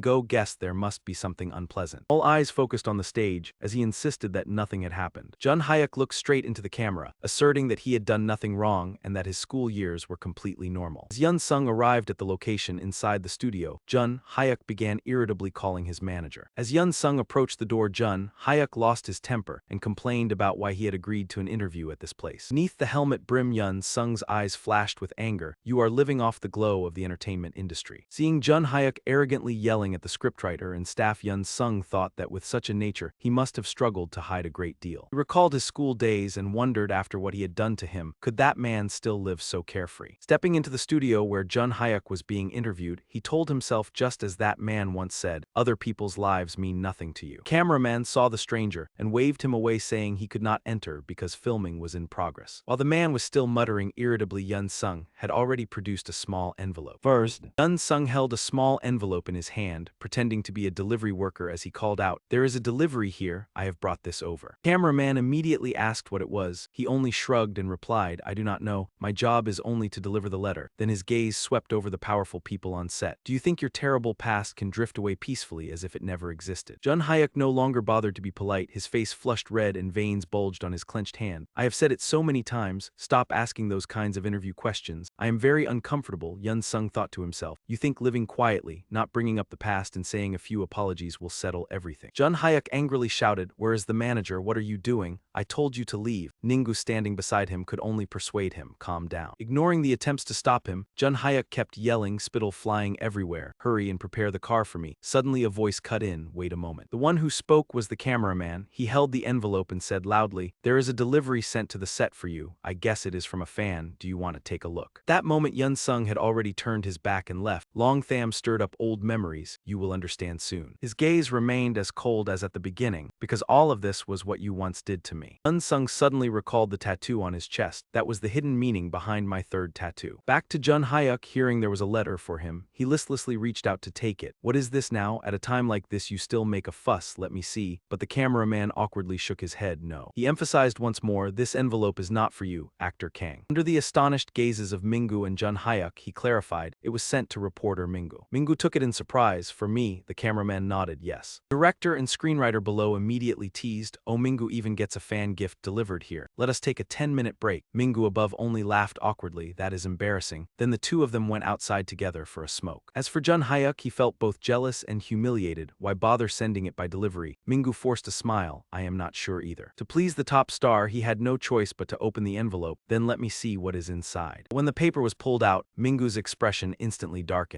Seeing that, Jun Hyuk snatched it over, let me see, what on earth is this? Yet when he saw it clearly, Jun Hyuk also froze, what is going on? In the photo were three youths with garishly dyed blue and red hair. What kind of rebellious brats are these? Jun Hyuk looked up at Mingu, his pupils shrinking, why do you look like one of them? Before he could finish speaking, Mingu squeezed his mouth until it twisted. No one on set noticed. Mingu leaned close to Jun Hyuk's ear and hissed, idiot, shut up. He growled a threat under his stunned gaze, if anyone sees this photo, I will not let you off. Mingu's gentle scholarly look vanished, replaced by a fierce glare, you had better pretend you have never seen anything if you still want to keep your current life. After dropping a mental bomb on Mingu, Yun Sung strode away proudly, Mingu and Yan Belm, two bastards. Flocks of pigeons circled high in the sky, but in truth he was far worse than Yan Belm many times over. Yun Sung's gaze never wavered. In his heart he quietly said, get ready. Mingu's hypocritical face appeared in his mind, when you reach the peak of glory, I will stand there waiting, just to push you down to the very bottom. On the set no one knew what had happened. Mayangu spoke up, director, can we resume? The director replied briefly, start. Receiving the signal, Mayangu called to the two above, get ready to continue, actors to your positions. Yet neither Jun Hyuk nor Mingu responded. She had to call out loudly, Jun Hyuk, Mingu, we are about to film. Only then did Mingu turn and put on a polite smile, ready to shoot. He quickly returned to his usual demeanor, surprising even Jun Hyuk. Yes. He turned to Jun Hyuk and said, Jun Hyuk, I am sorry about earlier. Perhaps my question was not tactful. Shall we change the topic to your school days? What is wrong with this guy? Has he truly gone crazy? Looking at the gentle face before him, I heard that back in school you even had your own fan club. Is that true? Jun Hyuk only thought, there must be something wrong with him. In another place, Anna took a deep breath to steady herself. She answered the call and seemed shocked. What? The other end was Yun Sung, speaking while riding his motorcycle. Shin Mingu was the first one to bully me. He recalled Yan Belm, Sang Chin and the others. They only followed after seeing him do it. Yun Sung's words stunned Anna, but why? Why did he target you first? She continued, did you ever do anything to upset him? Yun Sung did not answer immediately. As he sped along the road, he asked in return, Anna, do you know the root cause of school violence? Corner of his lips curled slightly. He said sometimes that wretched reason is merely their cheap amusement, or a meaningless joke. Memories from many years ago surged back. I was bullied for no reason right in front of Sanjul High School. That was 4 years ago. That time Yun Sung was still naive as he entered Sanjun High School. While he was lost in thought, someone deliberately slammed hard into his shoulder in the crowded stream of people. Yun Sung suddenly realized, was that not Shin Mingu? He told Anna, there was never any conflict between me and Mingu. Aside from having attended the same elementary school, we were almost strangers. Meeting again in high school, he only thought idly, so we attend the same school, but where is the restroom? My stomach hurts so much. I heard he is not a good person either. That day he had to run around everywhere. In those days I always lived in anxiety. Pushing open the restroom door, Yun Sung's face turned pale. I cannot hold it any longer. Inside was not empty. 4 guys were already gathered there. They had sneaked in to smoke and were accidentally seen by Yun Sung. Looking past them, sweat poured down his back. What should I do? I cannot run elsewhere and my stomach is twisting in pain. With the simple thought of just finishing quickly, he stepped inside, inadvertently drawing their attention. Yun Sung temporarily chose a stall. Unexpectedly, that action fell into someone's sight. It was Mingu, sitting on the toilet lid and smoking. Seeing the red-haired kid daring to stand there before him, Mingu felt a flicker of displeasure. His eyes looked at Yun Sung with dissatisfaction, and perhaps everything began from that moment. He returned to class. Everything outside seemed normal. Yun Sung was reading when someone sat down in front of him. Hello. Mingu smiled. Can we switch seats? Yun Sung was surprised. Switch seat. This was truly strange. A mischievous troublemaker like Mingu smiling so friendly. Yes, next period is English and I do not like it. Yun Sung thought to himself and nodded in agreement. After switching seats, Yun Sung picked up his bag and left. It was just a seat change. Behind him, Mingu even waved in fake gratitude. Teacher's voice rang out signaling the start of class. Yun Sung felt a bit of regret for not noticing the oddity. I was too naive. When the clock hand pointed to 1:10, Yun Sung's stomach ached again. again, while the teacher continued lecturing about the poem, the autumn pond cold and clear, a tiny fishing boat drifting. The teacher enthusiastically asked, "Who can answer? That is the third line, remember to mark it." As for Yun Sung, he suffered miserably. "Why does my stomach hurt again? This is unbearable." Finally, he decided to ask to go out, but just as he stood up, an arm rested on his shoulder. "Buddy." Mingu smiled lightly. "I am so sleepy. Let me nap for a bit. Can you cover for me?" Yun Sung intended to refuse but did not have time. "I have to. Just help me a little." Facing a bully like Mingu, Yun Sung at that time could only endure and agree. Throughout the class, he kept glancing at the clock. "I cannot endure any longer." Yet behind him, Mingu was not sleeping at all. He was only pretending to force Yun Sung, while he remained flustered and unsure what to do. However, trouble came again. Even though the class had ended in the next period and even during break, I still could not go to the restroom. Yun Sung let out several heavy breaths. At last, he managed to slip into the familiar restroom, as if he had just survived and returned. More precisely, Mingu had not let me leave my seat for even a step. While relieving himself, a few pairs of legs suddenly lingered outside. What the hell was going on? Could it be they already knew everything? He paused and looked up. So that was it. The way they isolated someone was simply by staging ridiculous acts for amusement. Phones were pointed down from above, people filming and taking pictures, laughing at Yun Sung's stunned gaze. "Look, there is a rat sitting in there." They did this as if it were routine. The bullies competed to record Yun Sung under the watch of Mingu and Jai Hun. "What is this guy named? Disgusting. His nickname is the Crapper." And it did not stop there. Mingu looked more delighted than ever. Jai Hun curiously asked, "What the hell are you guys doing?" while he savored every second. Phone kept pressing close to Yun Sung, snapping pictures nonstop. "From now on, this guy is officially isolated. I will turn his school life into hell." Jai Hun. Mingu glanced at Jai Hun. "Are you curious why I targeted him?" Corner of his lips curved up. There was no reason at all. His face was filled with sick satisfaction, simply because he suited my taste. In Mingu's eyes, there was only brutality left. Look at him. He looks so gentle and weak. Yun Sung was surrounded by the crowd. Mingu only gave a faint smile. "That is why you have something to do, Jai Hun." He leaned close to Jai Hun's ear and whispered something that made him shiver. "Teach that weakling a lesson." Jai Hun stared at Mingu in disbelief. Mingu curled his lips and moved his face close to Jai Hun. "What, is there a problem?" Jai Hun snapped in irritation. "What do you mean? We are both boys," Mingu sneered. "I am just telling you to beat him so he never forgets it." After saying that, he even patted Jai Hun's shoulder as if encouraging him. When he turned and walked away, "I have to head over to back sanction." The others were thrilled as if they had struck gold. "We have to post this on TikTok." Jai Hun's eyes suddenly wavered. "Forget what I just said, I was only joking." And from then on, everything began. I went through days no different from hell, and of course I will make him pay. Back to Mingu, he was sitting in a luxurious car, scrolling through his phone with annoyance. Toward Yun Sung, he was even more ruthless than Yan Belm. On the screen were messages asking about a delivery order, but there was none at all. He frowned. "Who the hell sent this to me?" A moment later, he grew even more irritated. "Why has that guy not replied yet?" Took another sip of coffee and muttered a curse. "So damn annoying." Dung Ti smiled lightly and asked, "Mingu, you cannot find the sender." The car continued to glide smoothly down the road. Mingu replied, "That is right. Did you not see the courier face? Just receive the package. Why care?" That moment, a motorcycle was approaching. "But do not worry. If anything happens, then we." Suddenly, Yun Sung revved up and sped straight toward Mingu car. Glared at him. "Mingu, I will take revenge on you in another way. You are quite famous." In the car, Dung Ti was still talking without noticing ahead. "Do you not think so?" "Ah, yeah." Mingu suddenly turned pale when he saw the situation before him. Yun Sung motorcycle was getting closer by the second. He shouted loudly in front. The two vehicles were only a few meters apart. Mingu screamed, "There is a motorbike," while Yun Sung told himself, "Enjoy the gift I prepared for you." As Dung Ti swerved, Yun Sung also changed direction, his eyes filled with resolve. "I will take everything from you." The wheels scraped against each other. What the hell is this? Inside the car, Mingu was dizzy. What is happening? He was about to curse the driver when the car window cracked. When driving, you have to. Yun Sung wore a three-quarter helmet, holding an iron bar as he smashed hard against the car door. "What are you doing?" The windshield shattered. Mingu screamed in panic. Dung Ti, do something. Mingu frantically raised his hand to shield himself from the falling shards. Suddenly, Yun Sung's arm shot in and grabbed his collar. "Who are you? Who is that?" He yanked him straight out of the car. "I will make you pay little by little." Before Mingu could understand anything, a fist slammed down. Yun Sung's eyes burned hatred. "This is the plan I prepared especially for you." The image of Sangchen's twisted smile flashed through Yun Sung's mind. That man clenched his fist. Jai Hun rushed in and grabbed Yun Sung's collar. "Do you know why you ended up like this?" Back then, Yun Sung was too weak to resist, tears silently falling, and he said, "Because you were chosen." The three of them took turns bullying Yun Sung under the backing of their leader. "But do you know what is interesting?" Mingu laughed with cruel delight. "Even if you were chosen like that, you still could do nothing." Back to the present, one side of Mingu's face was swollen, his eye bruised. He still growled, "What can you even do?" Those contemptuous words from that day echoed in Yun Sung's head. He pinned him down and slapped him repeatedly. "How do you plan to escape?" Mingu used the back of his hand to block the blows, his mouth constantly screaming. Immediately after, he was struck hard by Yun Sung with the helmet. His face was forced to the ground. ground, Yun Sung continued attacking. He grabbed his collar and pulled him up, slapping him again and again with varying force. Dong Ti ran over and shouted, "Who are you?" Not letting anyone interfere, Yun Sung turned and delivered a kick that sent Dong Ti aside. He grabbed Mingu's collar again and pulled him up. He gasped and asked, "Who are you really?" Yun Sung glanced at his motorcycle. When he sped off, Dong Ti staggered and called after him, "Mingu." The wheels rolled away. Behind him, Mingu curses still rang out. "Who dares to do this?" Yun Sung vanished like the wind. Mingu shouted a threat, "If I find you, then you are finished." Cameras and camcorders around kept flashing. News of Mingu being beaten and hospitalized spread. Reporters crowded the hospital room. "Mingu, are you all right?" Grimaced at the noise. "A masked man attacked you. Have you made enemies with anyone?" Mingu remembered the helmeted figure from earlier. Who the hell was that guy? He did not see his face clearly. Could it be some anonymous troublemaker or someone he knew? Thinking of this, he ground his teeth in anger. In his heart, he swore to find that man at any cost. Outside the hospital room appeared a man with a dignified bearing. He spoke up asking the reporters to give us some privacy. That was Du Kwon-dong, CEO of YP Entertainment Group. He signaled the bodyguards to escort everyone out. In just a moment, the hospital room was cleared. He stepped to the bedside and called Mingu. He responded with difficulty, "Director." Kwon-dong's smile briefly turned inscrutable. "This matter is not simple." Outside the door, bodyguards blocked the crowd. He said, "I did not expect the media to plaster your face everywhere now." The more he spoke, the more interested he seemed. If handled cleverly then, Mingu interrupted, "Director." His initial calm vanished. He was like a wounded beast. "I do not care about any trouble. I will never let this go. At any cost I will find that man." Kwon-dong smiled reassuringly. "Do not worry. I have already arranged this matter." One of Kwon-dong's subordinates had already taken the initiative to contact him earlier. His subordinates had split up and spread everywhere to gather information. The young man softly replied, "Yes." Security cameras in the rear area had been thoroughly checked. The acquaintance on the other side had promised to quietly support us. "I have prepared everything, fool." That man pressed his lips together, his eyes icy cold. "Yes." He ordered the men behind him not to let the other side interfere. "We will handle this ourselves." In another dark corner, Yun Sung stood still, unaware that the threat had already been sent. "That bastard will not escape this time." He gave a faint smile, then took off his shirt, revealing 6 striking tattoos across his chest. Yun Sung reached out and touched the 3rd tattoo on the right side of his ribs. His expression darkened as he recalled Mingu's taunt, "You think you can do anything." In his eyes at that moment, only one name appeared, Mingu. Mingu was lying in the hospital, scrolling on his phone with Wudong Group. Yun Sung silently swore, "I will return that same question to you." Mingu's gaze suddenly froze when he saw something. On the screen was an article with the headline saying Mingu had been attacked by a stranger while trying to protect his manager and was injured. He frowned, then scrolled to another piece of news. Comments below poured in, "Injured while protecting his manager, how frightening, recover quickly, but who is Zin Mingu?" Reading that, Mingu leaned back slightly and sighed. Wudong spoke to reassure him, "Do not think too much, focus on recovering first." He continued, "Thanks to that incident the situation has become more favorable. I will handle the noise behind the scenes." He smiled calculatingly, "Being attacked while protecting your manager has turned you into a brave victim." Mingu repeated, "A brave victim, that is right." The car Yun Sung used in the attack on Mingu had been discovered by Wudong men. "Found that motorbike, is it this one?" "Yes, do not worry, I will deal with the one who hit you." While they were still discussing, someone approached. "Are you certain?" "Yes, it is this one." That man was about to order his subordinates when he suddenly noticed a figure approaching. That bastard must be nearby. Yun Sung suddenly appeared in front of them, looking exactly like when he attacked Mingu. Leader shouted loudly, "What is wrong with this guy? Why are you carrying a wooden stick? Idiot, get over here." The scene shifted to Wudong calculating smile. "That is right. He was attacked while trying to protect his manager. If not for Mingu, it would have been a huge problem." He laughed while on the phone. "Mingu is participating in post-production of the film, right? Make this incident loud, the noisier the better." Mingu looked at the man in front of him. Wudong continued, "Make it big, then release the film at once. There is no slander. We're taking very good care of him." After arranging everything, Wudong turned back with a bright smile. "Everything is fine. Reporters have already called. There is some noise, but in Mingu's heart a strange feeling arose. What is this?" Wudong still laughed lightly. "At least things are going smoothly." Yet Mingu could not shake off the discomfort. That moment, Yun Sung had already grabbed one of Wudong men by the hair and dragged him straight into the hospital. The people in the room stopped mid-sentence. "Since you have accepted the role, you must take good care of yourself." Guards outside shouted to draw attention. "What is this? Who are you? How did you get in here?" Yun Sung still wore a cap to cover his face. "Answer me. Where did you come from?" Strange noises echoed from the corridor outside. Wudong had not shown any clear reaction yet. Mingu sat to one side anxiously. What is happening? The door burst open. Yun Sung dragged the dyed-haired subordinate in front of Wudong. "Who is this?" he shouted loudly. "What are you doing? Who are you, boss?" Mingu looked outside. "Wait." When Yun Sung began to remove his cap, Mingu was startled. "That guy." Shock flickered across his eyes. The familiar red hair gradually revealed itself. Mingu could not believe it. Impossible. Wudong roared angrily and rushed forward. "Bastard, who are you?" Yun Sung only smiled. "What is wrong?" His face was fully revealed. smiled. He calmly introduced himself as Mingu friend. Wudong stepped forward cursing, "What nonsense is this guy talking about?" Mingu quickly spoke, causing him to stop. "Wait," he said, "calm down." Mingu frowned with a faint smile. "Wait a moment, director. This is my friend. He studied with me since middle school." Images of the past suddenly flooded Mingu's mind. Back then he had told his close friends that we are no longer children now. It sounds regrettable. And Mingu shifted his target to the weaker Yun Sung. "Let me ask you, do you know Yun Sung? The bullying games they devised, treat that loser like a toy. Do whatever you want." Mingu's words even made Yan Belm waver. "We should create some memories. What is the problem? We are still minors anyway." Back to the present, Mingu trembled. "I will explain. Sit down first." Wudong shouted. What are you trying to do?" He was still smiling. "Close the door then talk," Yun Sung thought inwardly. "I heard you are about to release a new film. From now on, between me and you, there is only one last matter. Your victim of school violence has returned." Standing before Mingu, Yun Sung was unusually calm. Mingu tried to sit up and spoke as if familiar. "Why did you suddenly appear? We used to be close." Yun Sung smiled coldly. "Now it is my turn to ask you." Mingu's smile was stiff, sweat streamed down. Yun Sung stared at him. "You think you can do anything? One who attacked you is the victim of the school violence you caused." Thinking of the fame Mingu had, Yun Sung wondered, "So what if you are famous? What can you do?" With all of Wudong group standing there, what can you still do in front of the public? Curled his lips. "Now you have no way out." Yun Sung raised his head high. "I will open the gates of hell for you." The man held a cigarette in his hand, gently swaying it as if contemplating. The air in the room moved slowly. Wudong silently stared ahead. What had just happened left him confused. What is he saying, Mingu friend? Earlier Yun Sung had stood before him and said, "Yes, I am his middle school classmate. There is nothing to worry about." His smile revealed coldness. "We still talk to each other like this." That arrogant attitude made Wudong unable to endure it. "Bastard." Mingu quickly spoke to stop him. "Director." Mingu stepped forward to explain, "I will clarify later. Can you let us talk privately for a moment?" That plea echoed in Wudong's mind. "Can you, director, just a moment?" Thinking that made him even more irritated. He sighed and looked straight ahead. "Look at it." File about Mingu lay on the table. His past turned out to be full of issues, truly troublesome. The phone notified of a new message. Mingu paid no attention as he was helped into the room. Messages kept arriving. E-round, Hyung Tak heard he was seriously injured. "Are you alright, Mingu?" He did not care much. BD, Jiang sent another message. "Rest well. Not everyone can be like you." Before his eyes was the press conference scene. Another message came from Artistic, Sehai Nuna. "It must hurt a lot, right? What should I do?" When they saw Mingu's vacant expression, the surrounding reporters immediately stirred. "How is your health now?" There is much discussion about the recent incident. Kept asking as the manager supported him, "Is it true you were injured more seriously because you protected the manager? Please answer." He got into the car without saying a word. That made the reporters whisper, "What is wrong with him? He is about to be on the front page. Should he not be happy? Perhaps he is trying to hold back. After being beaten like that, it would not be appropriate to act cheerful." They let out a breath and turned to leave. After all, they had seen enough. Just recalling what he had endured was enough to make Mingu grind his teeth in fury. What he had just heard made him visibly uncomfortable, because it was clear that thanks to this opportunity that man's reputation would rise even higher. Seeing Mingu so enraged, the manager sitting beside him grew uneasy as well. "Are you alright, Mingu?" As he continued driving, the manager carefully advised him not to act alone. "The director sees this as a good opportunity for you." His face remained calm as if he had foreseen everything. "You know, I used to bully a few kids too, so I understand that the retaliation of the weak only makes noise for a short while." The car sped through the streets. He spoke evenly. "Those people carry many fears inside them. I bet after what just happened they will feel relieved. You do not need to worry too much." As soon as they returned to the apartment, the first sight that struck them was the broken lock. The continuous sound of a cat meowing made Mingu and the manager freeze for a few seconds. The house before them was in complete disarray, while Yun Sung lay casually playing with the cat as if nothing had happened. Seeing the two walk in, he showed no panic and even greeted them. "Oh, you are here." After turning the house upside down, he leisurely stood up and remarked, "Nice house." While someone once had to live in a semi-basement because there was no fire insurance. The table was covered with photos of Mingu happily with his girlfriend, which only amused Yun Sung more. They say it right. The life of a celebrity is truly sweet. Even dating a female star, truly enviable. His brazen appearance made Mingu unable to endure any longer. His face trembled with anger at those mocking words. The manager anxiously watched his reaction, while Mingu tried to steady himself. "Living like a celebrity was always what you longed for, you bastard." Yun Sung stepped forward and placed a hand on his shoulder, softly calling Mingu, while he coldly replied, "What game are you trying to play?" As if understanding his mood, he gently reminded him, "Relax, outsiders might think you are the victim. Is this how you want to treat me?" Seeing time was short, Yun Sung turned to leave. I will come back later, after all we used to be friends. The series of vandalizing acts drove Mingu nearly insane with anger. He wondered what Yun Sung truly wanted. In contrast to him, the manager calmly gathered the documents neatly. Mingu stood frozen in place, unable to understand why Yun Sung had done that. And he suddenly realized that man was deliberately provoking him. Yun Sung climbed onto his motorcycle and left as if nothing had happened, leaving a chilling feeling in Mingu's heart. Clearly that man had no intention of forgiving. His face was calm, but his eyes revealed his determination to take everything back. His memory returned to the past, when Yun Sung was bullied and mercilessly mocked by a group of people. In that desperate moment, a voice suggested trying a new trick. Mingu turned to look at Yan Belm, while Yan Belm did not yet understand what was happening. Back then, Mingu was thrilled by the violence, even discussing creating educational-style content trending on TikTok to attract attention. They said doing that would make girls message them. Yan Belm immediately nodded in agreement. He leaned close to Yan Belm's ear and whispered, "Is that not what you like?" While Yun Sung was being tormented, they discussed flaunting material things like buying luxury cars and giving flowers. All of it happened right before his eyes. Mingu at that time was truly cruel. All the suffering Yun Sung endured seemed to stem from Mingu. Back then he was so furious he could not suppress it. Helpless tears silently fell down his face. Sometime later, Mingu walked into the hospital as if nothing had happened and offered an apology. He even added that although he had done nothing wrong, he still felt he should apologize, regardless of the reason. Seeing Yun Sung remain silent, he irritably shouted, "I already apologized." Mingu looked down thoughtfully, as if that apology was enough. He believed that for someone destined to become famous like himself, a basic apology was sufficient. "I already said sorry." A few words could never erase the wounds he had caused. In Mingu's mind, the matter was already over. Throughout his school years, Yun Sung always lived under bullying. Pressed miserably by Jai Hun, even his house suffered an accident because of that group. Resentment at that time piled up because it was Mingu who had started everything. Even when he saw him lying in the hospital, he felt no guilt. He said he could not stop others from bullying, so he apologized. But Yun Sung understood that he was the one behind it. He could only endure silently alone. Seeing him shed tears, Mingu remained indifferent. "It is over. Do not bring it up again," while Yun Sung could only grit his teeth and endure. "My mother saw everything. I should not have let her witness it." Turning to the present, Mingu immediately called his underlings, telling them to get ready. He irritably ordered them to go in large numbers. "I know for sure he has learned how to fight." Person on the other end laughed and asked, "How many is large? Give me a specific number." The leader looked around and said this was the Piquetaro racing gang, famous for their slogan of loyalty. Hearing Mingu's concern, he laughed loudly. "Do not worry. He cannot stand against this many people." He even reproached Mingu for only calling when in trouble. Mingu sighed and said they would talk later, then instructed him to pay generously and contact Director Lee instead of calling him. The other man nodded in understanding and hung up. He turned to his underlings and asked if they had heard clearly. They answered in unison, "Yes, boss," and excitedly discussed upholding their loyalty. Mingu waited on his side, determined to go all the way. The Piquetaro leader entered the alley, ordering them to search carefully because the target might be somewhere inside. The underlings responded in unison. One suggested smashing things to force the opponent to reveal himself. He took a drag from his cigarette and nodded in approval. The underlings excitedly grabbed their weapons and prepared to act when a voice rang out to stop them. Yun Sung stepped out holding a helmet, calmly saying there was no need to do that. He stood facing the Piquetaro gang, wanting to see what trick they intended to use. Seeing Yun Sung, they were momentarily surprised. Is that the red-haired guy with the scarred face? He calmly walked up to stand before them. This time the group grew even more brazen and taunted him. "I thought we would have to smash this place before you dared to show your face. Hey, what are you doing here waiting for someone?" Loud laughter rang out. "I heard you go to school with Sang-un. Is this the guy?" Yun Sung suddenly recalled Anna's stunned expression when she asked again, "What are you saying?" She looked up, her eyes filled with worry and tension, softly asking if he was going to face dozens of people. Thinking that, she became even more anxious and stammered, "But do you not think that is too many?" Yun Sung calmly replied, "That is why I plan to lure them into the alley and deal with them." In his mind, he had already mapped out a plan. When fighting a crowd, you must never leave your back exposed. Anna was still uneasy about that intention but did not know what else to say. She let out a soft sigh and reminded him, "I still think this is too risky." Yun Sung simply remained silent. A moment later, Yun Sung calmly looked straight at the gang in front of him and said briefly, "It is fine." He observed the group holding clubs slowly closing in. Luring them into the alley was not simply for the sake of fighting. Seeing him stand still, they grew more excited and whispered, "Are you sure it is him? And if I am not sure, then what?" An impatient underling raised his club and prepared to charge. "Just beat him first and talk later." Meanwhile, Yun Sung had already calculated carefully, because the real reason reason he wanted to drag them into the alley was. Suddenly a sound rang out, causing that man to freeze midway. Not only him, all the underlings present were stunned by the sight behind them. Their retreat had been completely blocked. A tall figure stepped out, Chang Su's voice full of irritation. "You called me here just to clean up this trash. In my hometown, Sakhalin. Whether it is gratitude or grudges, we never forget." The scene made the Pictoro group stiffen in fear. Realizing the situation had turned bad, they hurriedly huddled together. What the hell is this? Who is this guy? It turned out Yun Sung's plan was to lock them in from both front and back. Seeing them tremble, Chang Su coldly said, "Prepare yourselves, you pieces of trash." That was precisely Yun Sung's intention, to corner them before striking. His formidable skill made the entire group sense the danger. Fine, then charge. When they tried to flee, Yun Sung had already blocked the back. His voice sounded evenly as he spoke about how to defeat a gang. He stared at them with icy eyes. "The first step is to block every escape route, then attack." Calling the past, the person standing before Yun Sung said worriedly, "Facing a gang is very dangerous. I have not taught you anything yet." He lowered his head awkwardly because the opponent was carrying weapons. But Yun Sung replied firmly, "Even so, I still have to do it." His face hardened as he remembered those who had caused him suffering. "There is nothing I cannot do, and I must win." He clenched his fists in determination. "You know how serious I am about this revenge." Every time Manga was mentioned, Yun Sung was filled with hatred. "You know how those bastards treated my mother." At this point his eyes grew moist as he looked at Haben. "So please teach me." His voice was filled with despair. "I beg you." Haben remained silent after hearing that. Finally he slowly said, "The first thing to remember is never do that alone." Back in the present, Chang Su continued to knock down opponents. "You at least need someone you can trust." Haben's teachings were engraved in Yun Sung's mind: narrow the fighting space. He looked at the people gradually panicking, and the key point to note was the occipital bone. You know what that is. Without hesitation, he calmly put on his helmet. The occipital bone is located at the back of the head, just above the nape. He silently repeated the lesson, grateful to Haben for his guidance. In the narrow alley, the fatal point was that occipital bone. As soon as he finished putting on the helmet, Yun Sung immediately charged at the gang. His eyes were icy as he thought of the terrible things. One mistake could leave someone lying motionless for life. He used all his strength to knock down each man and softly said, "I am sorry, Haben." Perhaps out of fear they could not even counterattack in time. "In truth, I am no longer afraid of anything." Just a short while, only a few Pictoro members remained because there was no longer anyone I needed to protect. Yun Sung told himself, "That is why I fear nothing, I am sorry." Elsewhere, Manga was still staring intently at his phone screen. A message appeared from the executive director, telling him to come to the office immediately. While the manager was tidying the room, Manga said, "Hyung, I am stepping out for a bit." He asked in surprise, "What for did the director call you?" Then he nodded. "If the director called, then go. He probably wants to help you handle this matter." Manga remained silent after hearing that. After a moment of silence, Manga softly called out Hyung, making the manager flinch. Suddenly Manga grabbed his face tightly, leaving him confused about what was happening. Mingu's eyes were red with anger. "What did you do?" The manager gradually showed fear as Manga asked, "You told the director that I called my friends here, did you not?" He stammered, "I am sorry, Manga, it is just." He reluctantly explained, "If you were dragged into this, things would get worse." Hearing that, Manga laughed in disbelief. Manga stared at him. "Hyung." Gaze grew fiercer. "Have you forgotten what kind of person I am?" Elsewhere, Yun Sung coldly looked at his opponent. "I cannot let you off." When that man rushed forward, he gently stepped aside. "Perhaps I should remind you of your old injury." Seizing the moment, he delivered a kick straight into the opponent's leg. A piercing scream echoed through the narrow alley, making even those nearby shudder. Yun Sung continued to watch the scene with a cold and cautious expression. Suddenly, Chang Su's large hand gripped his arm tightly, twisted the opponent's arm behind his back and asked, "Is that enough?" Chang Su glanced around the alley. The entire gang had been neatly dealt with by the two of them. "Is that enough to prove loyalty to Goriel?" He was still not over his surprise. "When you asked me for help, I was truly shocked." In response, Yun Sung removed his helmet. "We Sakhalin people do not forget debts or grudges." He looked at Chang Su as he handed him a stack of money. "From now on you do not need to pay me back." Yun Sung fell silent before the money. "I already said it, I will not change my mind." Recalling the past, Mrs. Kim sobbed helplessly. She covered her face and sat by the table, whispering in despair, "Mom is sorry." He looked at the pile of money in front of her and choked out that this money was to take care of your sister, leaving Yun Sung stunned. Back in the present, Yun Sung stared at the stack of money before him. After thinking for a moment, he coldly shook his head. "I do not need the money." Under Chang Su's gaze, he turned and walked away. "That money is yours." Chang Su was slightly stunned. "If you want to throw it away, then throw it." Then he coldly cursed, truly pathetic. Pale sunlight streamed into the room. The scene inside was messy and tinged with something ominous. The manager's face was swollen and he had lost several teeth after the beating. Manga clenched his hand, still stained red. "Hyung, we went to the same school." He even forced the other man's mouth open and growled, "So you should know what kind of person I am." Manga shouted in anger, "You understand that too." In that room, despite the manager's pain, Manga could not calm his anger. "You know how hard I have tried to stay calm during this miserable time." His eyes were filled with hatred as he kept pulling his hand away while the the manager cried, "I will not be dragged into this, only my friend will." After venting his anger for a while, Mingu sighed, stood up, called him a loser, then put his hands in his pockets and walked out as if nothing had happened. Staying longer would only make others think he was a joke. He continued up to the 4th floor of the garage, heading toward his usual parking spot. As usual, he repeatedly pressed the key to locate his car, but he quickly realized something was wrong. In front of Mingu stood 2 men who looked furious, making him curious about who they were. Before he could understand what was happening, Jun Hyuk stepped up from behind and greeted him. "You have been living well lately, Mingu." Jun Hyuk's face clearly showed anger, but Mingu is not even of age yet. "Can you drive? You are the actor Jiang Jun Hyuk." A group of thugs surrounded Mingu. Jun Hyuk added, "What a perfect time to meet. Even if you get beaten black and blue, no one will defend you." That man even claimed this was the fault of both sides. "Do you not think so?" Mingu suddenly let out a heavy sigh. His face changed completely. He angrily spat out a threat, "I will not let this go." Mingu ground out the words as he recalled what happened with Jun Hyuk. "It was you people who made it impossible for me to live in peace." On the other side, Kwon Dong was still smoking as he waited. He kept calling, but Mingu did not pick up at all. The phone in Mingu's hand was now smeared with red stains. Not only the phone, his clothes were covered in marks after the brawl. Mingu alone had knocked down 5 thugs along with Jun Hyuk. When Mingu finally answered, Kwon Dong immediately flared up. "Why are you only picking up now?" He pressed him about where he was, whether he was with Dung Ti. After a few seconds of thought, Mingu slowly replied, "Yes, sir." He sensed that something was not right. Mingu sighed, "Forget it, let us stop here." Staring at the screen, he irritably said, "Fame or whatever it is, I cannot endure it anymore, I will quit." Those words made Kwon Dong lose his temper. "What nonsense are you talking about?" Mingu coldly replied, "Either accept my temper or I will continue being a celebrity." At this point he no longer held back, "Or I will tell the media that you forced our trainees to entertain others and we will sink together." Kwon Dong panicked, "What are you saying?" Mingu snapped, "Do you think I am joking?" He gritted his teeth and threatened, "If you do not back me up then we will suffer together." His voice was full of provocation. "I am ready to expose myself as a terrible person, just so you know." Kwon Dong was even more stunned, "And you even dragged Yun Sung into this." After saying that, Mingu curtly ended the call, "Remember to choose carefully." In his mind he had already calculated, this time you will not escape. Elsewhere, Dung Hoon was still immersed in his game. The ringing phone irritated him. Seeing the caller name on the screen, Dung Hoon was startled. "Zin Mingu." "Was Dung Hoon?" he asked in surprise. "It has been a long time since you called me." Mingu calmly ordered, "Listen carefully." He raised his voice, "I suspect Yun Sung is lurking around looking for revenge." His voice grew more serious. "After me, who will be next? It is you." He emphasized again, "I will gather all of you in one go." Returning to the past, Nhi Un's funeral was properly held, but the pain could not be compensated. After she passed away, my family fell into crisis. Mrs. Kim choked with sobs, "My child." Yun Sung silently stood there watching, especially watching her mother. She shed tears in despair, almost completely broken. The house had burned to ashes, her daughter had died, that injustice left her unable to stay sane. The scene shifted to a large building in the middle of the city. Seeing Mrs. Kim, Mingu showed annoyance. "What do you want?" He questioned her directly, "Why do you keep coming to my office every day to cause trouble?" Guessing her intention, Mingu sneered, "Are you planning to sue me? Do you dare?" He said indifferently, "Did I burn your house or did I push Yun Sung to her death?" Mrs. Kim had not even finished speaking when Mingu's icy voice cut her off. He stepped closer and threatened, "Do you have evidence?" At that moment, Yun Sung also understood more of the truth. "Since the day we met Mingu at the hospital, my mother believed that all misfortune originated from him." Her eyes were filled with pain when she saw Mingu come to the hospital to apologize to me. Yun Sung did not even want to look at Mingu's face, remembering what she had endured. That was why Mrs. Kim came to him. Those reasons were enough for her to suspect. Guessing that thought, Mingu coldly asked, "You came here because I went to the hospital to apologize, is that it?" This only made Yun Sung more furious. Mingu's expression darkened. "I will sue you." Mrs. Kim grew anxious. "What?" He continued to press, "How did you get my number? That is an invasion of privacy." He snapped, "Our office operates legally. I will really sue you, just wait and see the consequences when we file the complaint." Mrs. Kim was somewhat frightened, even though it was only a threat. Mingu continued to intimidate, "I will report this and file a lawsuit. Never set foot here again. We can shatter your home at any time." Yun Sung listened in fury. That man spoke arrogantly without shame. Time passed quickly. In that small house, my mother had once been misled by those unreasonable threats, because the truth was she had only finished primary school and easily trusted others. Her eyes were heavy with contemplation, as if she lacked the ability to manage money or my schooling. All the burdens were borne by Yun Sung alone. My sister handled everything herself. Seeing Mrs. Kim's expression, Mingu grew even more more smug. Did you think I was easy to manipulate? Now do you realize you provoked the wrong person? He continued to shout, what evidence do you have for what you are saying? Answer me. Seeing that he could not drag it out further, he coldly said, just wait and see how I will make your life spiral downward. Those words made her tremble helplessly. Even as she tried to restrain herself, her tears kept falling. Mingu only watched indifferently, while my mother was choked with words and could not utter a single sentence. Realizing her cruel fate, she beat her chest and cried out to the heavens, what should I do? Her desperate cries echoed in vain. In front of Mingu, Mrs. Kim knelt down and sobbed, perhaps the mad one is me. I should have died instead. Yun Sung froze because that was her mother's final effort. Seeing her pitiful state, Mingu hesitated briefly and softly called out Auntie. Yet he still did not recognize his fault. He sat down and questioned, so it was you who misunderstood me, right? His hand rested on Mrs. Kim's shoulder. You just admitted that you falsely accused me. Darker idea flashed through his mind, then hand me the phone. Returning to the present, Mingu frowned as he answered the phone. What? Dong-hoon sounded indifferent. That is your problem. While playing his game, he shoved all responsibility onto Mingu. Was not everything caused by you? You have been acting well lately, so you have not been eliminated. Even sneered, how did you become this famous? That refusal made Mingu visibly angry. Dong-hoon coldly said, just apologize and kneel to beg, and it will be over, idiot. I am hanging up. The sound of the call ending made Mingu snap. In his rage, he kicked hard and shattered the car mirror. Unable to pull Dong-hoon in, he had to abandon the idea. Forget it. That bastard is useless. Should I deal with that idiot myself? Suddenly pausing, he blankly remembered. What happened to the people I sent to deal with Yun Sung? Continued calling others, while on the Pictoro side they lay scattered and motionless. That sight made him angrily realize something was wrong. With no other choice, Mingu hung up, so that group was still not strong enough. A series of incidents left him exhausted. He stood still clutching his head, thinking about what to do now. He walked on, weighing which option would benefit him most. In his mind appeared the vision of soon acting in films. Mingu's name filled the newspapers, after the incident invitations from the entertainment industry poured in. He looked up at the sky inside, which path is the right one? Thinking about his beautiful plan being ruined made him furious, like prey slipping from his grasp at the last moment. After a few minutes of thought, his eyes changed fine. The image of Mingu crying miserably quickly appeared, so this is the only way. He stepped in front of Yun Sung and then knelt down, startling Chang Su. Tears streamed down his face. Yun Sung, I am sorry, please forgive me. He choked out, at that time I lost my mind. I sincerely apologize to you. Yun Sung silently looked at him, an apology for everything he had done and for the pretense before, but it was the only path for him to keep his career. Though aggrieved, he clenched his fists. I truly have no choice but to beg you. Mingu looked up and said, no matter how much I say, it will not be enough to atone. He even promised that if you want me to leave show business, then I will accept. Witnessing that despicable act of his, Yun Sung stood still in calculation. Mingu. Time seemed frozen. He could hardly believe his eyes. A man as ruthless as a demon was now bowing his head to apologize to him. He quickly shut his eyes tightly, then suddenly dropped to his knees. Dark memories flooded back when Mingu had always secretly manipulated everything behind his back. That man had not even hesitated to reveal his plan to the others. He constantly provoked and incited them to turn around and bully Yun Sung. Whenever he saw Yun Sung being surrounded and beat, he would show a look of satisfaction as if deeply pleased. On the surface, Mingu appeared harmless, but in truth, he was always the one pulling the strings. Yun Sung had even been unable to use the restroom in peace many times because of him. Throughout high school, Mingu had always worn a fake smile in front of Yun Sung. Back in the present, Mingu burst into tears, looking utterly desperate. Suddenly, Yun Sung told him to stand up, making Mingu glimpse a flicker of hope. That man hurriedly gripped his hand tightly, softly calling out, Yun Sung. Perhaps Mingu thought everything had settled down. He thanked him. He kept bowing his head in gratitude, truly thankful that he had accepted that apology. But before he could finish, Yun Sung coldly cut him off. What nonsense you are talking about. He held the man's hand firmly and struck back with his knee. When did I ever say I forgave you? The sudden blow made Mingu cry out in pain, stammering for him to come to his senses. Yun Sung gritted his teeth in irritation. If you apologize, then what am I supposed to do? His gaze looked ready to tear the man apart. You think I am stupid? Time rewound. Mingu had once discussed Yun Sung's mother with Yan Belm. Yan Belm calmly looked at what he showed on the phone, saying they only needed to send the insurance money to her and it would be done. Mingu sighed impatiently, mocking their family for always pretending to be victims. He seemed to have harbored his own plan, believing they needed to be taught a lesson. He even insulted Yun Sung's mother, boasting that just a few lies had frightened her, then snatched the phone from Ms. Kim. Though worried, she still listened to him, unaware that he had borrowed the phone to install a fraudulent application. Mingu's face revealed clear malice, asking whether the money in her account had been completely withdrawn. At the bank, he mentioned the large insurance payout that had been handed over, implying that everything was unfair. Ms. Kim was bewildered when she learned the account only had 3,000,000 left, while NHI-UN's insurance money should have been there. The bank employee politely explained that the transaction history showed the money had been withdrawn. Seeing the money gone, Ms. Kim collapsed, confirming it had indeed been taken from this account. When she reported to the police, they They helplessly informed her that the culprit could not yet be found. Police officer looked at the screen and said the related accounts were all fake and even linked to overseas accounts. Everyone returned to their work, leaving Ms. Kim stunned before yet another sophisticated scam. Her tears kept falling as she thought of her sister's last insurance payment. That small amount of money was also completely gone. She choked out an apology to Yun Sung in despair. Yun Sung looked at the 3 small bundles of cash in his pocket, understanding that his mother had been deceived without knowing. She painfully blamed herself, while both the bank and the police said the money could not be recovered. Back in the present, Yun Sung coldly asked, "Why should I spare you?" His eyes were filled with hatred, because that man had destroyed his life. As he twisted the man's arm, Mingu cried out in pain, but Yun Sung did not care in the slightest. He stomped hard on the man's hand, asking whether he understood his situation yet. The pain made Mingu scream and beg him to stop. Yun Sung spoke in a low voice, "Listen carefully." He had to let that man know what had pushed him to this point. He looked straight at Mingu, stating that he had not come here to hear an apology but to reclaim justice. Without a trace of fear, he continued pressing down on the wound, declaring that from now on that man's life would be different. His cold gaze signaled that everything that man had done would be exposed like a dark film. Cries echoed throughout the room as Yun Sung kept pressing down. Unable to endure it, Mingu trembled and begged Yun Sung for forgiveness. He never imagined he would be so miserable one day, repeatedly apologizing for making him suffer so much. Tears and snot mixed together, he promised to repent for life, begging for one chance to be spared. Space seemed to freeze. Yun Sung remained silent as he listened to that apology. Shut his eyes tightly, everything was exactly as he had predicted. In his mind appeared the image of a powerful fist, stronger than the law. His former belief seemed to collapse, because imprisonment did not necessarily ease the victim's pain. He understood that those behind it also had to pay, and at the very least had to apologize. Yun Sung realized that if he did not go all the way, they would never bow their heads. Looking at Mingu's tear-soaked face, he knew they would stay silent for life if not forced. After thinking for a moment, he slowly released the man's hand. Mingu's arm dropped heavily to the floor. Before he could understand what was happening, Yun Sung said he did not need anything grand. He turned and walked away with Changsu. Only a sincere apology was enough. Before leaving, he reminded that from now on each year, that man must visit his sister's grave if he wished to keep his career. Seeing him agree to the condition, Mingu was overjoyed. He dropped to his knees and repeatedly expressed his thanks. "Thank you very much." Though it was unclear whether he truly repented, he still cried and promised to become a good person. He said he was grateful for that mercy, while Yun Sung coldly walked away, subtly raising his middle finger. Outside, Mingu called after him, saying he would never forget the favor. As time passed, he signed and stamped a new contract. People around him cheered and felt honored to cooperate, and he responded modestly. Someone worriedly asked about his injury in the management incident. Mingu looked down at the wound and smiled faintly. He confirmed it and regarded it as a badge of honor after being chosen to play the lead in a film about school violence. Many newspapers simultaneously reported about him. He also continuously received advertising invitations on television. To increase his exposure, Mingu diligently participated in entertainment programs. His fame steadily climbed step by step. A reporter asked the currently most popular actor to predict how high the film's rating would reach. Before the lenses of countless reporters, Mingu immediately bowed in gratitude for everyone coming today. He said this moment made him incomparably happy and regarded it as the pinnacle of his career. He sincerely expressed his thanks to those who had supported him, while telling himself he already had his own plan to live up to their expectations, even if he had to cast aside his pride once. With a smile on his lips, Mingu declared before everyone that in the future he would go even further, and his life would certainly turn a new page. Those statements quickly spread across the newspapers, creating an extremely positive effect. Time passed quietly. Kwon Dong held a full glass of wine in his hand, burst into hearty laughter, turned to look at Mingu sitting beside him, and said everything was progressing too smoothly. Suddenly recalling something, Kwon Dong called Manager Park and asked whether everything was prepared, then curiously wanted to know how many schedules Mingu had this time. 3 television dramas, 4 endorsement contracts, 3 photo shoots, 1 main MC role, and 2 radio programs. That number left Kwon Dong astonished while Mingu remained calm. Kwon Dong had to admit life was full of surprises. Although the boy was somewhat arrogant, he was indeed a valuable source of profit. Mingu quietly glanced at him with silent disdain. He sat there smug over his plan, believing that even if he had once been suppressed, no one could do anything to him. He gradually realized that in this industry, as long as you generated money, everything else could be overlooked. While calculating and waiting for the contract to end, Mingu was suddenly interrupted by a voice calling out. Kwon Dong slowly poured the wine and asked him whether he had read the terms carefully when signing the contract. Hearing that, Mingu looked at him and nodded firmly, replying that he had reviewed it carefully. Was there any problem? Seeing his ambiguous attitude, he softly asked if something was wrong, while Kwon Dong merely gave a faint smile. Looking at the contract, he implied that his films had not yet aired, so caution was necessary, especially the second clause clearly stated stated that if Party B affected the progress, Party A had the right to file a lawsuit. Previously, the manager had looked at Mingu apologetically and said sorry because the incident at that time had caused an uproar. He recalled that when the clause was added, he had only silently looked down at the table because their side also needed assurance. After hearing the explanation, Mingu felt a trace of irony because the job required maintaining an image. If something happened, the company would suffer more losses. With no other choice, he could only nod in agreement, since in truth he did not care much about that clause. So he signed his name, thinking that Yun Sung had let everything go for him. Turning to the present, Kwon Dong said that if trouble arose after post-production was completed, the consequences would not be small. Corner of his lips curled up meaningfully as he asked Mingu whether he understood that. With a calculating look, he reminded him that violating the contract while rising in fame would be extremely troublesome. He excitedly mentioned compensation triple the salary, causing Mingu to feel a flicker of anxiety because the figure was by no means small. Suddenly remembering something important, Kwon Dong asked whether the matter regarding his friend had been resolved smoothly. It turned out he was referring to Yun Sung, the one who had visited him in the hospital and mentioned school violence. His voice carried a hint of mockery as he warned that if it had not been handled, the consequences would be unpredictable, making Mingu irritated. Despite his discomfort, he forced a smile and said there was no need to worry because he already knew who was behind everything. He reassured him that everything was settled and there were no more issues, even though the feeling of being cornered still lingered in his heart. Kwon Dong showed doubt and asked again. Mingu firmly confirmed, yet in his mind he had already thought about changing companies. Seeing the right moment, he ordered someone to be called in. Yun Sung slowly opened the door and walked in, leaving Mingu stunned. Holding a cigarette, Kwon Dong said that because he trusted Mingu's words, he had invited him here. Anna smiled and stepped forward to greet Mingu and introduced herself as being from MBS. Yun Sung's appearance left Mingu speechless when he heard the request for an interview about violent behavior during his school years. Anna stated there was a source claiming that Yun Sung had once been bullied by Mingu, while Yun Sung remained calm. In his mind surfaced memories of being abused, along with a vow to make the other party pay. Resentment that had never faded made Yun Sung silently resolve to drag him down from the peak. Anna said the manager denied the accusation and allowed verification, asking Yun Sung whether he was certain that person was Mingu, leaving him stunned. Mingu looked at Yun Sung with disbelief in his eyes. While he was still confused, Kwon Dong coldly reminded him that he had said it was already resolved. His gaze was full of scrutiny and suspicion. He bluntly asked Mingu whether he had enough money to pay the compensation. He seemed to know the answer in advance because he had just resumed activities. How could he possibly have such a large sum? Kwon Dong's expression became frightening, yet he still said the company would advance the compensation. In front of everyone, he calculated triple the salary of 13 schedules, estimating about 2.5 billion if all were cancelled. That figure left Mingu stunned. Before he could say anything, he was cut off and told that even if his image collapsed, there were still many ways to repay the debt. Manager Park prepared to leave, while Mingu turned pale as he realized he had fallen into a trap. After setting the trap, Kwon Dong appeared satisfied and offered congratulations, while Mingu worried and could not find a way out. Placed a hand on his shoulder and said they could still continue cooperating. Those words felt like pushing him into the abyss. Recalling earlier, Kwon Dong had once silently looked at the file in his hand. At that time, Yun Sung had sought him out and asserted that no matter what, the matter would be exposed. He was astonished when asking about the school violence incident, especially since Mingu had just acted in a film with a similar theme. Yun Sung explained that even if they tried to hide it, the media would be useless because he was determined to bring the truth to light. Kwon Dong hesitated, knowing that if the matter exploded, Mingu would suffer heavy losses. After some consideration, he laughed and asked Yun Sung what he intended to do next. He understood that he was determined to make Mingu plummet. Without thinking long, Kwon Dong clapped his hands and agreed to cooperate. He stood up and walked toward Yun Sung, saying that since he was so determined, he would not stop him. However, as he passed by him, his eyes flashed with calculation. He laughed and said perhaps they shared the same interest, making Yun Sung ask in surprise. He bluntly stated that in the end, Yun Sung only wanted to see Mingu in misery. In a firm voice, he proposed that he would help him achieve that. Yun Sung listened in silence. His goal was revenge, while he only wanted Mingu to keep making money. Kwon Dong gave a twisted smile and said if they joined forces, they could make Mingu's life sink into darkness. Turning to the present, Mingu suddenly smashed the wine bottle. He held the shard in his hand as a warning. His face filled with fury. He shouted and demanded that he stop saying such nonsense. He even raised his voice that if he mentioned the penalty fee again, Kwon Dong could only hold his forehead and sigh as he called his name. He lost control and reminded him that he was standing before reporters and criticized that rude attitude. Manager Park immediately slapped him. With his frail condition, Mingu could not fight back. Park coldly declared that he had once been a professional UFC athlete. He tightened his grip on Mingu's wrist and mocked that being a celebrity did not mean he could do whatever he wanted. Enraged, Park shouted that Mingu was merely a tool of the company. Despite his fury, Mingu was powerless because he was only a money-making tool for them. Yun Sung and Anna silently observed, waiting to see what would happen next. Park threatened that if he did not obey, the school violence scandal would be ignited along with an enormous compensation. Yun-sung fell into thought at Park's warning, as he emphasized that everything would continue until Mingu paid in full. At this moment, Mingu looked truly pitiful. He was no different from a tool whose value had been excessively inflated. The Eastern faction was extremely satisfied with their plan and intended to use that tool to achieve maximum efficiency. The atmosphere in the room gradually grew chaotic. Everyone remained standing still, yet the CEO seemed to see this as an opportunity rather than a crisis. Winding time, Anna spoke up to ask again, "What is going on?" Yun-sung held his glasses and explained that old CEO does not want to lose anything. "I believe most businessmen are like that. He had already grasped their plan, always choosing the option that caused the least harm to himself." Anna listened attentively, then said, "That old CEO will definitely push Mingu to the end." She gradually understood why he contacted him. He nodded in confirmation. "That is right. Only someone in the same industry knows how to exploit him to the very end." Back in the present, Mingu was sitting in the car preparing for the next schedule. Dong-Ti looked at him with eyes full of confusion. Mingu wearily raised his head. "It has been 3 days and he has not been able to sleep, only running from show to show non-stop. Packed schedule suffocated him. Even meaningless events were forced on him as if they wanted to squeeze him dry." The car kept moving forward. He secretly wondered whether jumping out of it would bring him some peace. Seeing him distracted, Dong-Ti turned back and reminded him, "Mingu, focus." Car stopped in front of a large building. They had arrived at the final event of the day. Stepping out of the car, Mingu asked in surprise where this was. The manager fell silent at his question. He lit a cigarette and instructed, "This place is for VIP guests, do not cause trouble." During that, Mingu felt irritated, thinking to himself about the title of famous artist. In his mind appeared the image of a frenzied crowd, a profession entirely dependent on public attention. And in that world existed contracts filled with injustice. Toxic contracts where all the benefits tilted toward the company. Yet no one could refuse, not even Mingu. Girl groups kept performing just to debut. If they did not sign, there would be no opportunity. They always smiled despite exhaustion, lured by investment and then falling into one-sided contracts. Behind them was a strict surveillance system. This costly industry almost inevitably came with such harsh constraints. There were also sensitive matters behind the scenes, especially when working in a murky environment. That made Mingu think of the Eastern faction. Just one element was enough to become a weapon of control. He walked step by step, thinking it would become the rope binding them so they could not betray him. Sitting in the luxurious room, Mingu wondered what he was doing here. He looked around at the lavish interior. It must be worth hundreds of millions. He did not know who the guest was. He imagined wealthy people with strange tastes. He had heard many stories about them. That thought made Mingu even more anxious. While he was still sitting there, a woman approached and asked if he was Mingu. She was Hong Yura, 73 years old. She sat down and said he came because of CEO Yu. She had already heard about him, then began chatting familiarly. Looking at his face amused her. She praised him for being very handsome and asked if it was his first time here. Mingu clenched his teeth in anger. He remembered those who had pushed him into this situation. He swore he would make them pay it all back. He clenched his hands tightly, telling himself he would not forget those hateful memories. In his heart, he screamed that he would destroy everything no matter what happened. Mingu tried to calm himself and endure. At that moment, more people entered the room. He greeted cheerfully and said they heard someone new had arrived. A man stepped forward smiling, teasing him. Then the others began acting indecently. They were VIP guests of Butterfly and even praised him as a fresh face. The scene left Mingu stunned. He did not know what to do next. This was how a famous person was controlled. He could only helplessly let it happen. Elsewhere, the Eastern leader was smoking. He exhaled smoke and gazed into the distance. Thinking about the current situation, he looked intrigued. Mingu was surely in trouble. Wicked hands gradually reached out, like the beginning of a chain of dark days. That made Mingu grit his teeth in anger. His eyes were filled with hatred. Eastern leader called his assistant. The other responded respectfully. He pointed at Yun-sung on the phone and asked if he knew why he chose to cooperate with him. He said it did not matter how a star was ruined. As long as there was value left, he could still be exploited. He mentioned using them for investments or meaningless events. The assistant wondered why Mingu had to be sent to Butterfly, then fell silent in thought. Eastern leader smiled calculatingly and said he had never intended to abandon him. What Mingu did impressed him. Creating a new star was not easy. He imagined Mingu being controlled and decided to keep him by his side. However, he was worried about Yun-sung. He needed a way to make him stay silent. He nodded. He already had his own plan. To achieve it, he had to accept an appropriate strategy. He gave the order that Mingu could now be controlled, and Yun-sung dealt with at the same time. Yun-sung had no idea danger was approaching. The Eastern leader mind was truly terrifying. Time passed quickly. Mingu walked forward wearily. His face was haggard. He did not even know what time it was. He silently followed the manager, feeling as though many days had passed. His eyes became empty as he wondered what he was doing. Seeing that, Dong-Ti urged him to hurry up or he would be late for filming. He did not respond. He let out a tired sigh, his mind full of thoughts. Mingu understood he had sunk deep, as if living in hell. Dumak excitedly announced that the program was starting. starting. He stood before the camera and enthusiastically led the show. Everyone laughed and chatted happily, only Mingu felt out of place. The MC still tried to continue the program. He gradually began to notice Mingu. He stood silently in a corner as if soulless. The MC repeatedly called Mingu's name. Seeing no response, he signaled to stop filming. He walked over and called out to him. His face was irritated as he asked whether he was joking. Mingu's actions made him lose patience. He blamed him for ruining the atmosphere. He said if he did not want to do it, then say it directly, while Mingu only felt exhausted and did not understand what he was saying. He watched Jumak continue to spit out bitter words without stopping, muttering about destroying everything and casting it all away from his life. The entire film crew was waiting for him alone. If not for the contract penalty, he would not have been forced into this situation. While Mingu was still lost in thought, his phone suddenly vibrated with a new message. The corner of his lips curved into a rare smile after so many heavy days. That was right. He stared intently at the content displayed on the screen. He still had this after all. He knew very well that his image value had soared, and his performance fees had increased far beyond before. Mingu immediately recalculated every expense. Although most of the benefits went into the hands of the higher-ups, countless notifications from the web detailing participation fees, event costs, advertising payments, revenue related to MD, along with new market proposals made him consider carefully, but none of that was immediate cash. A strange smile flickered across Mingu's lips. At this point, the only way left was to earn a great deal of money. He told himself to endure just a little longer. Everything was being monitored by the manager behind the scenes. At that very moment, the higher-up immediately called the manager. He picked up and reported what he had just heard. "Hello, boss, I am with him right now. It seems he has agreed." He obediently responded to every instruction. "Yes, boss, I understand." The manager's voice sounded full of confidence. Just as expected, he yielded for money. After hearing that, the higher-up replied briefly, "All right." The man continued soaking leisurely in the sauna with his associate, softly saying, "I understand." After thinking for a moment, he ordered Department Head Park, "Mingu has been handled properly. It seems he is under control." Manager Park nodded, "Yes, boss." Inside the sauna, the group kept chatting. "I am almost addicted. What can that brat even do?" "That is right." Manager Park curiously asked the higher-up, "So how does the boss plan to deal with that kid?" After some consideration, Park explained, "You all know Korean law. Involvement in intentional murder carries a heavy sentence. The key is whether motive can be proven. Since it is not an accident, the punishment will be much harsher, especially for intentional crime, at least 10 years in prison." The higher-up listened without knowing what more to say. Park continued, "That is why recently the underworld has come up with a new method to make a move." The higher-up asked curiously, "A new method?" The scene quickly shifted to a crowded street. Unsung carried a backpack and walked straight ahead. His eyes grew pensive as he recalled everything. They wanted to take his life. Time returned to last night. Anna soaked in the bath and asked in surprise, "What did you say?"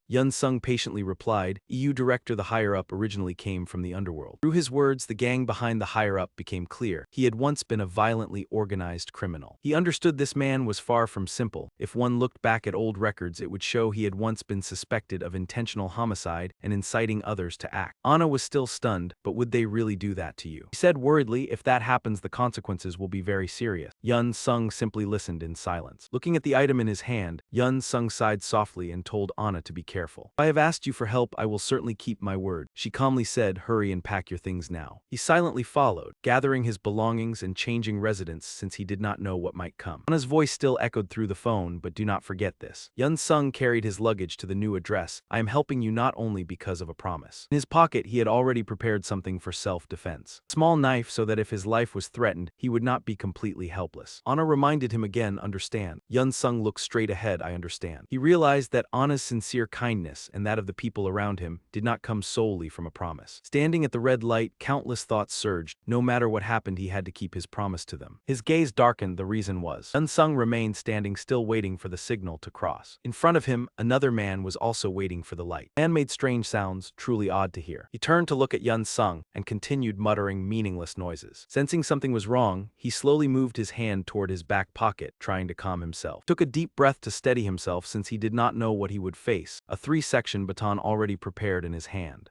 Sung stepped forward, telling himself everything would be fine. The light turned green. He and the strange man began crossing the street. The man kept muttering nonstop, clearly not normal. The scene shifted elsewhere. Park said, "I have found someone." The higher-up asked, "Who is it?" Park replied, "As I said, with a clear plan, the sentence is very heavy." His face turned cold. "If you want a lighter sentence, you must create an unintentional situation, especially with someone who has mental or physical issues." The higher-up listened. Instead of hiring an assassin, recently people preferred creating an accidental incident. The two discussed, if something happens, just settle it with the victim's family. Even if convicted, it would hardly exceed 3 years. And at that moment, the abnormal man brushed past the higher-up. Sung kept walking without paying much attention. Those who lose emotional control or suffer from mental illness often receive lighter sentences. The man continued making unpleasant noises. Yun-sung remained fully alert, moving forward slowly. He slightly glanced back to observe that abnormal man. He wondered if this was the one hired to target him. Among those methods, the most common approach was. Park's voice rang out, drunk driving. A car out of control rushed straight toward Yun-sung while he was not paying attention. He was startled, not expecting the plan to be like this. Boss does not need to worry. Inside the car, the man kept drinking and steering as if nothing was wrong. Yun-sung froze, unable to believe the scene before him. I have already created a perfect script. The car drew closer and closer. He understood this time it would be hard to avoid. If the law did not change, then drunk driving would still have many loopholes. The man inside the car kept drinking. Tomorrow the newspapers would only publish a short note and everything would sink away. The car hurtled toward Yun-sung. Disaster struck without warning. He felt his life hanging by a thread, memories suddenly flooding back before the fateful moment. The image of his hardworking mother appeared clearly, and his older sister who always carried every burden. Her exhaustion and helplessness when facing life. His mother who had not even finished elementary school, deceived all her life without knowing. Everything flashed through his mind. Yun-sung's eyes gradually filled with despair as he awaited the outcome. People called that moment Zumadyung. The car closed in further, and in Yun-sung's Jumadyung sadly. There were no happy memories, only one person who made him ache with longing. The accident happened. Yun-sung's hat was flung away with a violent crash. A beggar nearby turned around, shocked by the scene before him. Suddenly he revealed a frightening smile and shouted, "Someone has been hit." Yun-sung lay motionless, blood spreading. Screams rang out that someone had died. Only minutes later, an ambulance wailed as it rushed to the scene. Medical team hurried to resuscitate him. Checking vital signs, his heartbeat was weakening. Inside the emergency room, voices called out, "Cardiac arrest, prepare the defibrillator." The room was noisy, then suddenly fell into terrifying silence. Finally, the emergency room light went out. The doctor stepped outside, breathing heavily after hours of tension. He looked at the person beside him and asked if they were the guardian. "Fortunately, we managed to save her, but her condition is still very serious." The doctor spoke in a low, contemplative voice. "We still cannot be certain whether there will be any lasting complications in the future. There was a moment when it seemed we might lose her." Yun-sung stood frozen in place, gritting his teeth to suppress his emotion. He silently listened as the doctor advised that her condition would still need to be monitored for some time. When he returned earlier, Yun-sung had been only inches away from the oncoming car. Unexpectedly, the wheels swerved sharply in another direction. At that very moment, Anna had driven her car forward just in time to block the vehicle that was aiming at Yun-sung. No matter what consequences she had to bear, she did not regret her choice. The deafening crash echoed through the street, and Yun-sung felt as if he had become a different person. Sudden change in direction also flung him backward. He slammed hard onto the road, pain spreading throughout his body. Beggar slowly turned his head, watching everything scatter through the air. At the sight of it, that man revealed a strange and incomprehensible smile. Yun-sung suddenly remembered what Anna once said, "It will be fine, Yun-sung, do not push yourself too hard." She even teased that his life was better now and he no longer needed to force himself, while he still had not understood what was happening. He desperately tried to open the car door to save her. The door was tightly locked. No matter how hard he tried, it was useless. Refusing to give up, he kept pounding on the window, muttering for her to wait. Inside the car, Anna grew weaker after the collision. Earlier she had said she would come to pick him up. Seeing that he was still safe, she let out a faint breath of relief, calling Yun-sung's name in broken breaths. Yun-sung stood stunned, unable to believe the scene before his eyes. When he realized who was behind everything, he clenched his fists until they hurt. A cry tore from him in fury at the unfairness of fate. After Anna was taken for emergency treatment, Yun-sung rushed after her. He hurried with the medical team to get her to the hospital as quickly as possible. Watching Anna being pushed into the room, Yun-sung felt his heart heavy with worry. The doctor outside reminded him that since he was not her legal guardian, he could only wait there. Seeing Yun-sung's distraught state, the doctor could not help but feel surprised. She sternly informed him that he had no guardianship rights to sign the documents. Not long after, Yun-sung had no choice but to comply because he also needed his wounds treated. While he was still consumed with worry for Anna, a familiar figure slowly approached. Soo-jin sat down beside him, sighing softly as she asked if he was all right. She held her head helplessly, saying she had thought this day would come, but did not expect it to arrive so soon. Hearing that, Yun-sung lowered his head in silence. He had no words to respond, only despair rising within him. He could not believe disaster had struck Anna so quickly. Elsewhere, Kwon-dong gripped the ashtray in his hand until his knuckles turned white. He hurled it toward Director Park and shouted, "You useless fool." Knowing that Yun-sung was still alive only fueled his anger. He could not even deal with a mere brat. What kind of work was that? Kwon-dong's face flushed red with rage. Could they not even cut off its tail? Director Park calmly explained that the drunk driver was also hospitalized on an IV drip, and legally the woman was the one responsible for the accident. He further emphasized that in the end, the file still recorded it as an ordinary accident. In the face of Kwon-dong's fury, Park slowly added that the core issue did not lie with the accident. The image of Anna Ana lying motionless on the hospital bed as if in a deep sleep lingered. What was worrying was that the other side seemed to have caught wind of their plan. Yun Sung's eyes were filled with sorrow. He and Su Jin remained silent, understanding that the other side had likely prepared in advance, which was why everything had unfolded this way. While the two were still weighed down, Chang Su suddenly burst in, saying those people were not easy to deal with. He rushed into the hospital room, breathing heavily. "I heard there was an accident." Chang Su's face showed clear worry, asking what happened. Su Jin turned to answer that Ana had been in an accident. She repeated the doctor's words that Ana's condition was not optimistic, which made Chang Su's face darken with anger. He stepped closer to the bed, hearing that she needed further monitoring because her entire body had suffered severe trauma. Before Su Jin could finish speaking, he had already turned and walked out. Sudden action made her call after him in concern, asking where he was going. Chang Su could not sit still any longer, saying he would risk everything to deal with them no matter the cost. Su Jin tried to stop him, saying the cycle of revenge would never end and things like this could continue. Chang Su was still determined to end this feud. He wanted everything to stop even though he did not wish for it to come to this. After a moment of silence, Yun Sung became unusually contemplative, if everything had already been arranged. He thought of Mingu, who might be exploited by the chairman until he was completely drained. His hand clenched in anger, the thought of driving that man into a corner flashing through his mind. He looked at Ana still unconscious on the hospital bed, but everything was different now. After pondering Su Jin's words, Yun Sung softly said that she was right. Right there in the hospital room, he made the decision that it was time to end everything. His eyes glinted with hatred for what they had done. Then they would proceed with Plan B. Su Jin was stunned upon hearing the plan, asking if they were going to use everything they had. She anxiously asked if he truly intended to take that man's life. Yun Sung stepped in front of the two of them, his voice cold as he told them to listen carefully. He laid out the plan with a firmness never seen before. Both of them stood frozen, unable to believe he had thought of such an option. After this incident, Yun Sung seemed to have completely changed and continued analyzing the plan. Su Jin's voice trembled as she asked again if he truly wanted to do this. They looked at each other with hesitation, wondering if it would be all right, while he remained lost in thought. He spoke softly but clearly that they had brought the consequences upon themselves, because the mistake had always been theirs. Yun Sung's gaze was resolute, telling them to get ready. He could not sit still any longer, they had crossed the line. The scene shifted elsewhere. From now on they would be forced to pay the price. The phone on the table rang incessantly. The sound drew everyone's attention and curious eyes toward the screen. People whispered that the phone was ringing, asking whose it was, wondering if it belonged to the youngest. Someone quickly picked it up to check whose phone it was. Kyung Min hurried over, saying it was his. The man handed it back and reminded him to stay calm, asking how he could forget his phone while doing business. Kyung Min nodded and apologized. The man added that even when selling old cards, he had to make customers trust him. Seeing Kyung Min holding the phone with an unpleasant expression, he sensed something unusual. That man's hand trembled slightly when he saw the caller name on the screen, asking what was going on. On the other end of the line, Yun Sung coldly said that trash should be handled by trash. He continued pressing, saying he was talking about the kind of garbage they themselves could not even imagine. Recognizing the voice, the man panicked. Lee Yun Sung calmly replied that he was looking forward to meeting him again soon. Staring at the name on the screen, that man was stunned, unable to understand what Yun Sung wanted. Old memories suddenly resurfaced. Back then, Kyung Min had placed his hand on Nha Un's shoulder and remarked that her sister, Lee Ju Sung, looked quite pretty. Even his face twisted into something grotesque whenever he carried out acts that made others shudder. "I am sorry, please spare me." In the blink of an eye, he paid the price for what he had done. "I know I was wrong." Yun Sung held the phone in his hand and coldly declared that he would use that bastard to capture Mingu and young Undong. His words made Kyung Min turn pale with fear. Like everyone else, he remained eerily calm, so unreadable that no one could tell what he was thinking. On the other side, Mingu dragged his heavy steps forward, moving sluggishly. He hurried into the familiar car, where the driver had already been waiting. As soon as he sat down, the manager gently reminded him to take a quick nap since they still had to continue the schedule later. Mingu wearily looked at his phone screen, knowing that after this job he had to go to Jiangxi-o province to film on an island for 4 days, and just hearing that made him anxious because that time would surely be exhausting. Thinking of those people, he told himself that at least they paid generously. Mingu only hoped for the day he could escape these suffocating days, yet he reminded himself to endure it for the money, to bear a little more to make a living. Young, still holding the phone, did not forget to remind him that this was a semi-documentary skill training program, and he should watch his words. Upon hearing that, he blurted out a curse. What the hell was that? The manager stood there in confusion, while Mingu froze as he stared at the number in his account. He was utterly bewildered, unable to understand what had happened when the money in and his account suddenly disappeared. After reporting to the security department, the officer in charge merely smiled and glanced at Mingu, saying there was a clear transfer history in the account. "Is it not you who withdrew that amount?" Those words infuriated Mingu. "What did you just say?" Unable to hold back, Mingu shot to his feet and shouted, "How does this bank operate? Why has my money turned out like this?" The security staff calmly examined the statement and said there was something unusual. Focused on the document and clearly read out the information showing there was evidence of a withdrawal cancellation at the exact time he mentioned. Then he handed the paper to Mingu and asked him to confirm it. Those words left Mingu stunned, as if he could not believe his own ears. Looking at the series of consecutive withdrawal receipts, he could only stand there in shock. Sensing something suspicious, Mingu examined the receipt closely and noticed young Undong's name. He suddenly understood and suspected that man was behind everything. Inside the room, a long-legged girl was already waiting. She smiled as she sat on Kwon Dong's desk, enjoying the luxury around her. Sun Ha blushed and asked Kwon Dong whether he would support her this time. He nodded firmly and said he had a golf appointment with producers tomorrow. He also said he had already made reservations. She only needed to wait for his call. Hearing that, Sun Ha happily asked if it was true. Sun Ha waited eagerly and Kwon Dong laughed, saying it was time for everyone to admire her beauty. She was about to say more when Mingu suddenly pushed the door open and walked in. The sudden appearance stunned Kwon Dong and Sun Ha. Mingu spoke up and called out to the director. His face darkened as he stepped closer and said, "I want to ask you something." He looked straight at Kwon Dong and asked if he had touched my money. Seeing that man remain silent, he lost control and shouted, "Did you tamper with my money?" At that moment, a familiar voice called Mingu's name. Manager Park walked over from behind and scolded him for being insolent. Without another word, he shoved Mingu hard, causing him to fall backward, then sneered that lately you have been too comfortable. He struck repeatedly, giving him no chance to defend himself, beating him while denying anything about the money and asking, "What trick are you trying again?" Thinking of the hard-earned money that had vanished, Mingu also roared and asked if you touched my money. His voice was filled with despair. Then he took another blow to the face from Manager Park. Seeing him still talking back, that man flew into a rage and scolded that you are nothing more than a product. He shouted while striking, saying that as a product he should obediently listen. He told him to worry about himself and stop talking nonsense. Ondong remained seated, watching the entire chaotic scene. Elsewhere, Yun Sung coldly admitted that I was the one who took that money. He declared before everyone that he had deceived him, just as he had once treated his mother. While Mingu was fast asleep, Su Jin sneaked into the room, took his phone and said I slipped into the dressing room. She carefully operated the phone, installed a scam application, and created traces to make everyone think the director was the one who withdrew the money. Kang Su curiously asked whether he had planned everything from the start. Yun Sung replied that he originally intended to wait a few more years until he had more money before acting. But because Anna was still in the hospital, he was forced to push the plan ahead of schedule. Kang Su worriedly asked if he was strong enough to face them, since the other side was full of gangsters and even UFC fighters. He was about to say that Mingu was very weak. Yun Sung laughed and asked, "Do you really think he is weak?" Back in high school, Mingu once single-handedly knocked down a group of students, leaving them sprawled on the ground. Seeing their companion beaten, another guy rushed forward to retaliate. But before he could do anything, Mingu threw a straight punch into his eye, his face icy cold and without fear. After finishing off the last one, Mingu asked in boredom if that was all, then turned to Park Sang-chun and asked whether that guy had punched him. Though still trembling, Sang-chun nodded, leaving Yun Sung stunned by such recklessness. Mingu sighed, tossed the stone to the ground, and said that boxing in real life was nothing. He walked up to Sang-chun and smiled, saying jiu-jitsu was the true pinnacle. The three of them left, leaving Yun Sung behind with the words that as long as you have enough confidence and determination, no one can defeat you. Mingu once said he had to become a star, so perhaps he needed to restrain his personality, and Yun Sung remembered that. After being cornered, Mingu could not endure it any longer and lunged forward to bite Manager Park's hand. Everyone in the room was stunned. Manager Park struggled in pain to pull away, and Yun Sung knew clearly that he had only been suppressing himself all this time. Mingu did not let go. He attacked fiercely, throwing Manager Park into panic, and now nothing could hold him back. In the past, Mingu had been very strong. Since middle school, he had trained in jiu-jitsu for 5 consecutive years. He had easily taken down many who stood in his way, like when he dealt with Kang Jun Sung's underlings in the parking lot in mere moments. Back to the present, after losing all his money, Mingu went mad and smashed everything around him. Yun Sung nodded slightly, because everything was within his calculations. Remained calm seeing the plan succeed, because if Mingu truly went insane, even Kwon Dong would find it difficult to control him. Just as expected, Kwon Dong and Sun Ha were frightened. while Yun Sung thought that whoever won was fine because the other would not escape sooner or later. Kwon Dong's nameplate was stained red as Mingu slowly approached him. Thinking of everything that had happened, he gritted his teeth and asked, "Do you want me to deal with you for real?" Seeing Kwon Dong sit there trembling, Mingu lost control even more. Kwon Dong was terrified and did not understand why he had gone mad, while Mingu roared that being pushed into humiliation was still not enough. Mingu stared and demanded to know what he had done wrong. Kwon Dong hurriedly waved his hands and said he could have whatever he wanted, and Yun Sung knew that an even bigger act was still waiting behind. The entire scene was recorded by the cameras. Mingu shouted that he had endured enough, and everything was within Yun Sung's calculations. The footage was quickly broadcast across screens throughout the city because of the earlier uproar over school violence. The public was shocked to hear Mingu say that catching that brat was nothing serious, exactly as Yun Sung had wanted because taking the money alone was not enough. Aware that he was being broadcast, Mingu kept screaming why everything had turned out like this. That image appeared on the corporation's televisions. He continued cursing without knowing that every action was being recorded, claiming that bullying that brat was not a big crime. On the streets, people were horrified to hear him complain that he suffered over something so trivial. Mingu screamed in a battered state, demanding that they answer him at once. Seeing Mingu so terrifying, Kwon Dong trembled and told him to calm down. Seeing him press closer, that man hurriedly tried to explain, "Calm down first and we can find a way to resolve this together. There must be some misunderstanding between us." But Mingu lost control and shouted back, "What misunderstanding?" Dong dropped to his knees and kept begging, "Give me a chance to explain everything clearly." Mingu could only let out a weary sigh at the sight. He raised his head and took a deep breath to steady himself, wondering why everything had spiraled this far. On the other side, Woo Dong was still pleading desperately, wishing he could return to the moment before all this. His face clearly showed exhaustion as he recalled the carefree high school years without a single worry. Mingu's voice rang out softly as if speaking to himself, if only all of this were just a nightmare that had never happened. After a sigh, he made a decision, "Then let us make a deal like this." Mingu's icy gaze fixed on Woo Dong. "I will pretend nothing ever happened. From you pushing me into those pleasure dens, binding contracts, sending people to threaten me, to bringing trainees to the bar, I can treat it all as if it never existed." His voice grew harsher. "Then let me leave here, end all contractual ties and everything else." At that moment the secretary rushed in breathlessly. "Sir." The secretary, pale face, said, "Something big has happened." She hurriedly reported, "Everything you two just said is being live streamed online." The screen was flooded with comments. In an instant there were over 3,000 views. Some said it was staged to attract attention. Others scolded that live streaming like this violated the law. Some even questioned whether he was truly a villain. The secretary trembled as she pointed at a hidden camera. Someone even took over the large screen at Wanghwa Moon. Curious onlookers were holding up their phones to record. Woo Dong was stunned. How could this happen? The security department also reported that many reporters were calling nonstop. Staff members anxiously announced that the television production director and the investors were all demanding to see him immediately. They needed an explanation at once. Worse still, the stock price was plummeting miserably. There was almost no way to salvage it. The atmosphere in the room was chaotic. The news spread rapidly as if someone had planned it in advance. Thinking of everything crashing down at once, he gritted his teeth in fury. Everything seemed to carry Kyung Min's shadow behind it. It followed Yun Sung and Chang Soo plan. Now the whole country could see clearly. Yun Sung lightly placed a hand on his shoulder, seriously praised him, "Well done." Yun Sung appeared satisfied for having called the right person, while Kyung Min muttered wearily that from the very beginning he had planned this. Earlier, Yun Sung leaned close and asked Kyung Min, "Do you know why I called you?" Trembled and replied that he did not know. Yun Sung's eyes were icy. "You truly do not know." Hearing that, Kyung Min cried and confessed about the fake savings book and using Mingu's reputation to commit fraud, but Yun Sung shook his head. "Those things are not important." He stepped closer and asked, "What are you best at?" He stammered, "I am best at this kind of thing." After hesitating for a while, Kyung Min asked if it meant doing something bad. Yun Sung let out a meaningful laugh. And Kyung Min was forced to install hidden cameras according to the plan. "You are suited for this." Yun Sung calmly calculated that wherever Mingu could pass, cameras should be placed there. Once the footage appeared, it would surely cause a shock. Kyung Min's hand trembled as expected. When he saw the plan gradually succeed, Yun Sung smiled and said, "It is done," making him shudder at the thought that once he made a move he showed no mercy. After finishing, Yun Sung turned back and praised him. "Very good, you may go." Kyung Min anxiously worried about his own fate. Yun Sung bent down and whispered, "Next time I call you must come immediately." At that moment he understood he could hardly escape. On the other side, Woo Dong was nearly in despair over the sudden turn of events. Staff reported frantically that perhaps they should call the police. Suddenly another voice rang out, "Sir." The man who appeared made Woo Dong's face turn pale. Jumak stepped forward with irritation. "Are you people joking with me?" He shouted, "What the hell is this?" He was the national station MC Jumak. Thinking of the money he had just used to buy stocks yesterday, and now seeing the company plummet made him restless. Woo Dong hurried to explain. He quietly reminded him to stay calm. The cameras were still rolling, but Jumak grew even more annoyed. He gradually lost lost his temper. It is all because of that guy, right? Pointed at Mingu, he said everything in front of the camera, did he not? Jumok stepped forward and shouted, "Come here and talk." Before he could finish speaking, he was suddenly struck by a blow. Mingu seized the chance to swing a bat at Jumok when he was off guard. The more he struck, the more he screamed in agitation. Thinking about how Jumok had made things difficult for him all this time, he could no longer restrain himself. He swung the bat repeatedly. "Leave me alone." Everyone in the room was stunned and no one dared to intervene. "I just want to live properly." Jumok was in pain but did not dare to fight back. "Why will you not spare me?" Mingu did not bother to care. After finishing, he threw the bat aside. Kyungmin, Yunsung, and Chang Su watched through the screen. "Fine, I lose." Mingu looked at the hidden camera in despair. "You win, Yunsung." His face was covered in blood, yet he still reproached him. "Did I do anything to deserve this? You said you would forgive me." The more he spoke, the more he lost control. "Because of you my life is ruined. I will not let this go." He glanced to the side and cursed when his phone suddenly rang. Seeing the caller, he hurried to answer. "Is that you, Yunsung?" The other end remained silent. Yunsung's voice was icy. "Do you really want to kill me?" Then said, "I will send the address." "Meet me there." Mingu immediately rushed outside. Yunsung said, "I will wait for you." Seeing Mingu run off left the people around shocked. That is Mingu. Reporters surrounded him and bombarded him with questions. "Mr. Mingu, what is going on?" Another person stepped closer and asked more about the statements in the video. Unable to endure it, he shoved the reporter in front of everyone. "Move aside." With eyes full of resentment, he shouted, "Do not block my way." His violent action left the reporters stunned. He just pushed someone. They still chased after him and kept filming non-stop. The scene shifted to a church and the city. The cross hung high as if to cleanse all sin. Inside it was strangely quiet. Only Yunsung sat there silently. He waited for Mingu to arrive. His gaze was contemplative when he realized his enemy had appeared. Mingu stepped inside. Seeing Yunsung sitting there, he fumed. "Is this all you are capable of?" He advanced step by step. "Your childish retaliation has caused so much chaos." As Mingu spoke, Yunsung cut him off. Mingu. He stood up coldly. "There are tattoos on my body." His eyes were completely different from before. "I tattooed my whole body to remind myself of what you all did." Mingu listened in silence as Yunsung mentioned the names Bak Sang Chun, Jo Yeon Belm, and said, "I even tattooed a mermaid symbolizing Jo Eung Bom." He stepped closer. "I believe you understand the meaning of that." Seeing Mingu still standing there blankly, he immediately strode straight up to him. "Now I will ask you one question," Yunsung said coldly. "Which tattoo do you think suits you best?" Mingu could not be bothered to care, sneering that "Why should I care, you dog?" That man even tried to swing his fist and charge forward, cursing loudly. Yunsung calmly replied, "No need to waste words, I will answer for you." With that, he slowly pulled out a familiar object. Everything had been prepared in advance. "Your tattoo will be the two words prayer." Before Mingu could react, he swung that object and smashed it straight into his face. The impact left him dizzy. He collapsed to the floor and groaned in pain. Unable to endure it, that man recklessly threw a punch forward again, calling Yunsung insane. In his rage, Mingu failed to notice that Yunsung was holding something dangerous. He said nothing more, striking again and again without pause. Consecutive blows left Mingu no chance to defend himself. He tried to raise his hand to block, but it was useless. "Do not rush like that." Mingu's fingers gradually lost their strength under the pressure. "I will tell you everything eventually." Pain spread through his body. He screamed in despair. "I will tell you why your tattoo is prayer and why I dragged you to this church." After the barrage, Yunsung slowly spoke. "So you do not need to be impatient." He coldly continued about the plan and why you are target number 3. His eyes darkened. "I will tell it all, so prepare yourself." Past resurfaced. Ms. Kim clasped her hands and begged before Mingu. That man remained indifferent, as if he felt nothing at her plea. "Please save me." Face twisted in despair, begging him to return the money. Yunsung clearly remembered the moment his mother lost everything. In the narrow alley, Ms. Kim pleaded because that money was the hope to save Nhayun. She was almost out of her mind. Mingu only stared coldly, knowing she had run everywhere to gather that sum. His mother's strange behavior at the time left Yunsung unable to understand. For many days she did not come home. He blankly looked at the stack of money and the note on the table, at first thinking his mother was doing something pointless again. The scrawled note said she would be home late, he should take care of dinner himself. The scene shifted to the city police station. The truth was not as simple as he had thought. Ms. Kim stood stunned at the information she received. "Yes." The investigator continued, "Has anyone ever borrowed your phone?" Presented the transaction code and explained that her device might have been compromised. Lately they used software to erase traces. Police asked again whether she had lent her phone to anyone. Ms. Kim fell silent in thought. Not long after, she knelt before Mingu, saying, "Surely you know about this." She kept pleading helplessly, "Please help me." She said, "No one but you had touched the phone, you remember that day." Yet that man's gaze remained icy. Seeing how gullible she was, Mingu secretly rejoiced, realizing she was even more naive than he had thought. Ms. Kim shrank back and begged, not daring to report to the police or react. The corner of his lips curled up in smug satisfaction. A vile thought flashed through his mind. He could squeeze more money from her. He called out. Seeing her cry endlessly, he pretended to be serious and said he also did not know what had happened to her. He explained that he had only installed a recording application, asking if she needed to check the files. Trusting him completely, Ms. Kim handed over the phone, asking whether he could find the problem. He replied he could not promise. Trace of smugness crossed his face, saying if it was due to the software he installed he would take responsibility and refund the money. She sighed in relief and thanked him, but Mingu immediately added one word but. Tapped the screen, saying that to open the software a fee was required. His eyes were strange as he said he currently had no money, asking whether she had brought any. Seeing her flustered, he sighed and said that without money it could not be opened. She hurriedly held him back, asking how much was needed. After a brief thought, Mingu said the company required a fee. Around 1,000,000 won should be enough. Not satisfied, he continued raising the price because it was a foreign account, then used the excuse of company issues to demand more. Just like that, the money disappeared one by one. He said only an additional tracing fee was needed. Wanting to salvage the original amount, Ms. Kim opened the cabinet and looked at the little money left. She reassured herself that just a little more would be enough. But the worst happened. My mother lost all the remaining money. She brought a backpack of cash to Mingu, a total of 7,000,000 won. It was my grandmother's hospital fee. He coldly took the bag of money, finally seizing everything. Time passed at school. That was not just money but my family's last hope. In the classroom during break, students chatted noisily. A group of classmates surrounded Mingu and talked. He marveled at the expensive bag he had just bought. He merely smiled smugly in response. When he glanced at Yun Sung slumped over his desk, saying he had just bought it. Meanwhile, he lowered his head to hide his tears. Yun Sung's eyes were filled with despair upon learning his family had been ruined by that man. Mingu looked at the phone in fake surprise, then blamed my mother and walked away. That man held Ms. Kim's phone and said he could not find anything because it was too complicated. After speaking, he turned his back and muttered that it was truly a waste of time. At home, Yun Sung saw 1001 on the table with a note where his mother apologized and promised to earn money. He picked up the note, his heart heavy. In the cramped house, he could only blame fate. After that day, he clenched the piece of paper tightly and never saw his mother again. Back in the present, Yun Sung looked at Mingu's deformed hands. That was the reason. Still did not spare him, continuing to strike. After that day, I volunteered every day. With cold eyes, he said at first, I only prayed for my mother to return. Mingu angrily cursed, while he continued that afterward I only wished for her call. He used his uninjured hand to resist, but nothing changed. Yun Sung swung the iron rod at his leg, saying then I only prayed for her safety. Mingu staggered in pain, still hurling insults. Unable to endure it, he shouted that he should have shown mercy. Before he could finish, Yun Sung knocked him to the ground. He raised the rod and coldly said the basic lesson in a fight. First, his eyes were icy as he reminded him not to get too agitated. Mingu was knocked down again, retreating in pain. Before he could understand what was happening, a rope suddenly tightened around his neck. Yun Sung seized the moment, tightening his grip around the opponent's neck so that he could not react in time, a suffocating Houdini-style choke. Yun Sung's gaze flickered slightly as he witnessed what had just happened before his eyes. He did not expect Mingu to block using his own broken fingers, leaving him briefly stunned. Yun Sung stared at his still intact fingers. Mingu's quick reaction made Yun Sung feel this confrontation was becoming more interesting. That man seemed to have anticipated he would strike at his throat. Clutching his neck and his battered body, Mingu roared in fury, Yun Sung, you bastard, you dare mess with me. In the vast church space, he shouted loudly, why are you treating me like this? Yun Sung let out a cold laugh, are you really asking or pretending not to know? He raised his head and looked straight at him, slowly speaking about the price of a human life. Thinking of his sister's death, the rage within him surged again, you must pay for my sister's life. Mingu still pretended not to understand, pay for your sister's life, what nonsense are you talking about? He even taunted, when did I ever touch your family's money? After everything he had done, he showed no remorse, even mocking the so-called price of a life. Standing right before Yun Sung, he shouted, do you have any evidence? I am asking you what proof you have. He continued to provoke, did you go crazy because I helped someone trick your mother? Those words gradually made Yun Sung lose his composure. He slowly pulled out a hard drive from his clothing. I already told you. Facing Mingu's surprised expression, he coldly declared, I will let you know why you are the third target. He raised the object in his hand before him. Mingu frowned in confusion, what the hell is that? An external hard drive. Recalling earlier, Yun Sung had once said to Yan Belm, you asked why I hacked your company and followed you. He lifted the hard drive and made it clear, it was only because I needed this. Yan Belm was stunned, how did my hard drive end up with you? Yun Sung continued, this is not an ordinary hard drive, is it? It turned out every action of Yan Belm had been collected by him. It was like a black ledger recording all of that man's income and expenses. Inside it, Yun Sung also discovered a suspicious transaction displayed clearly before his eyes. At this point, Yun Sung lost his composure and stepped close to Yan Belm. In here there is proof you colluded with Zin Min Gu to lay hands on my mother's money. Even so, Mingu still showed no fear, so what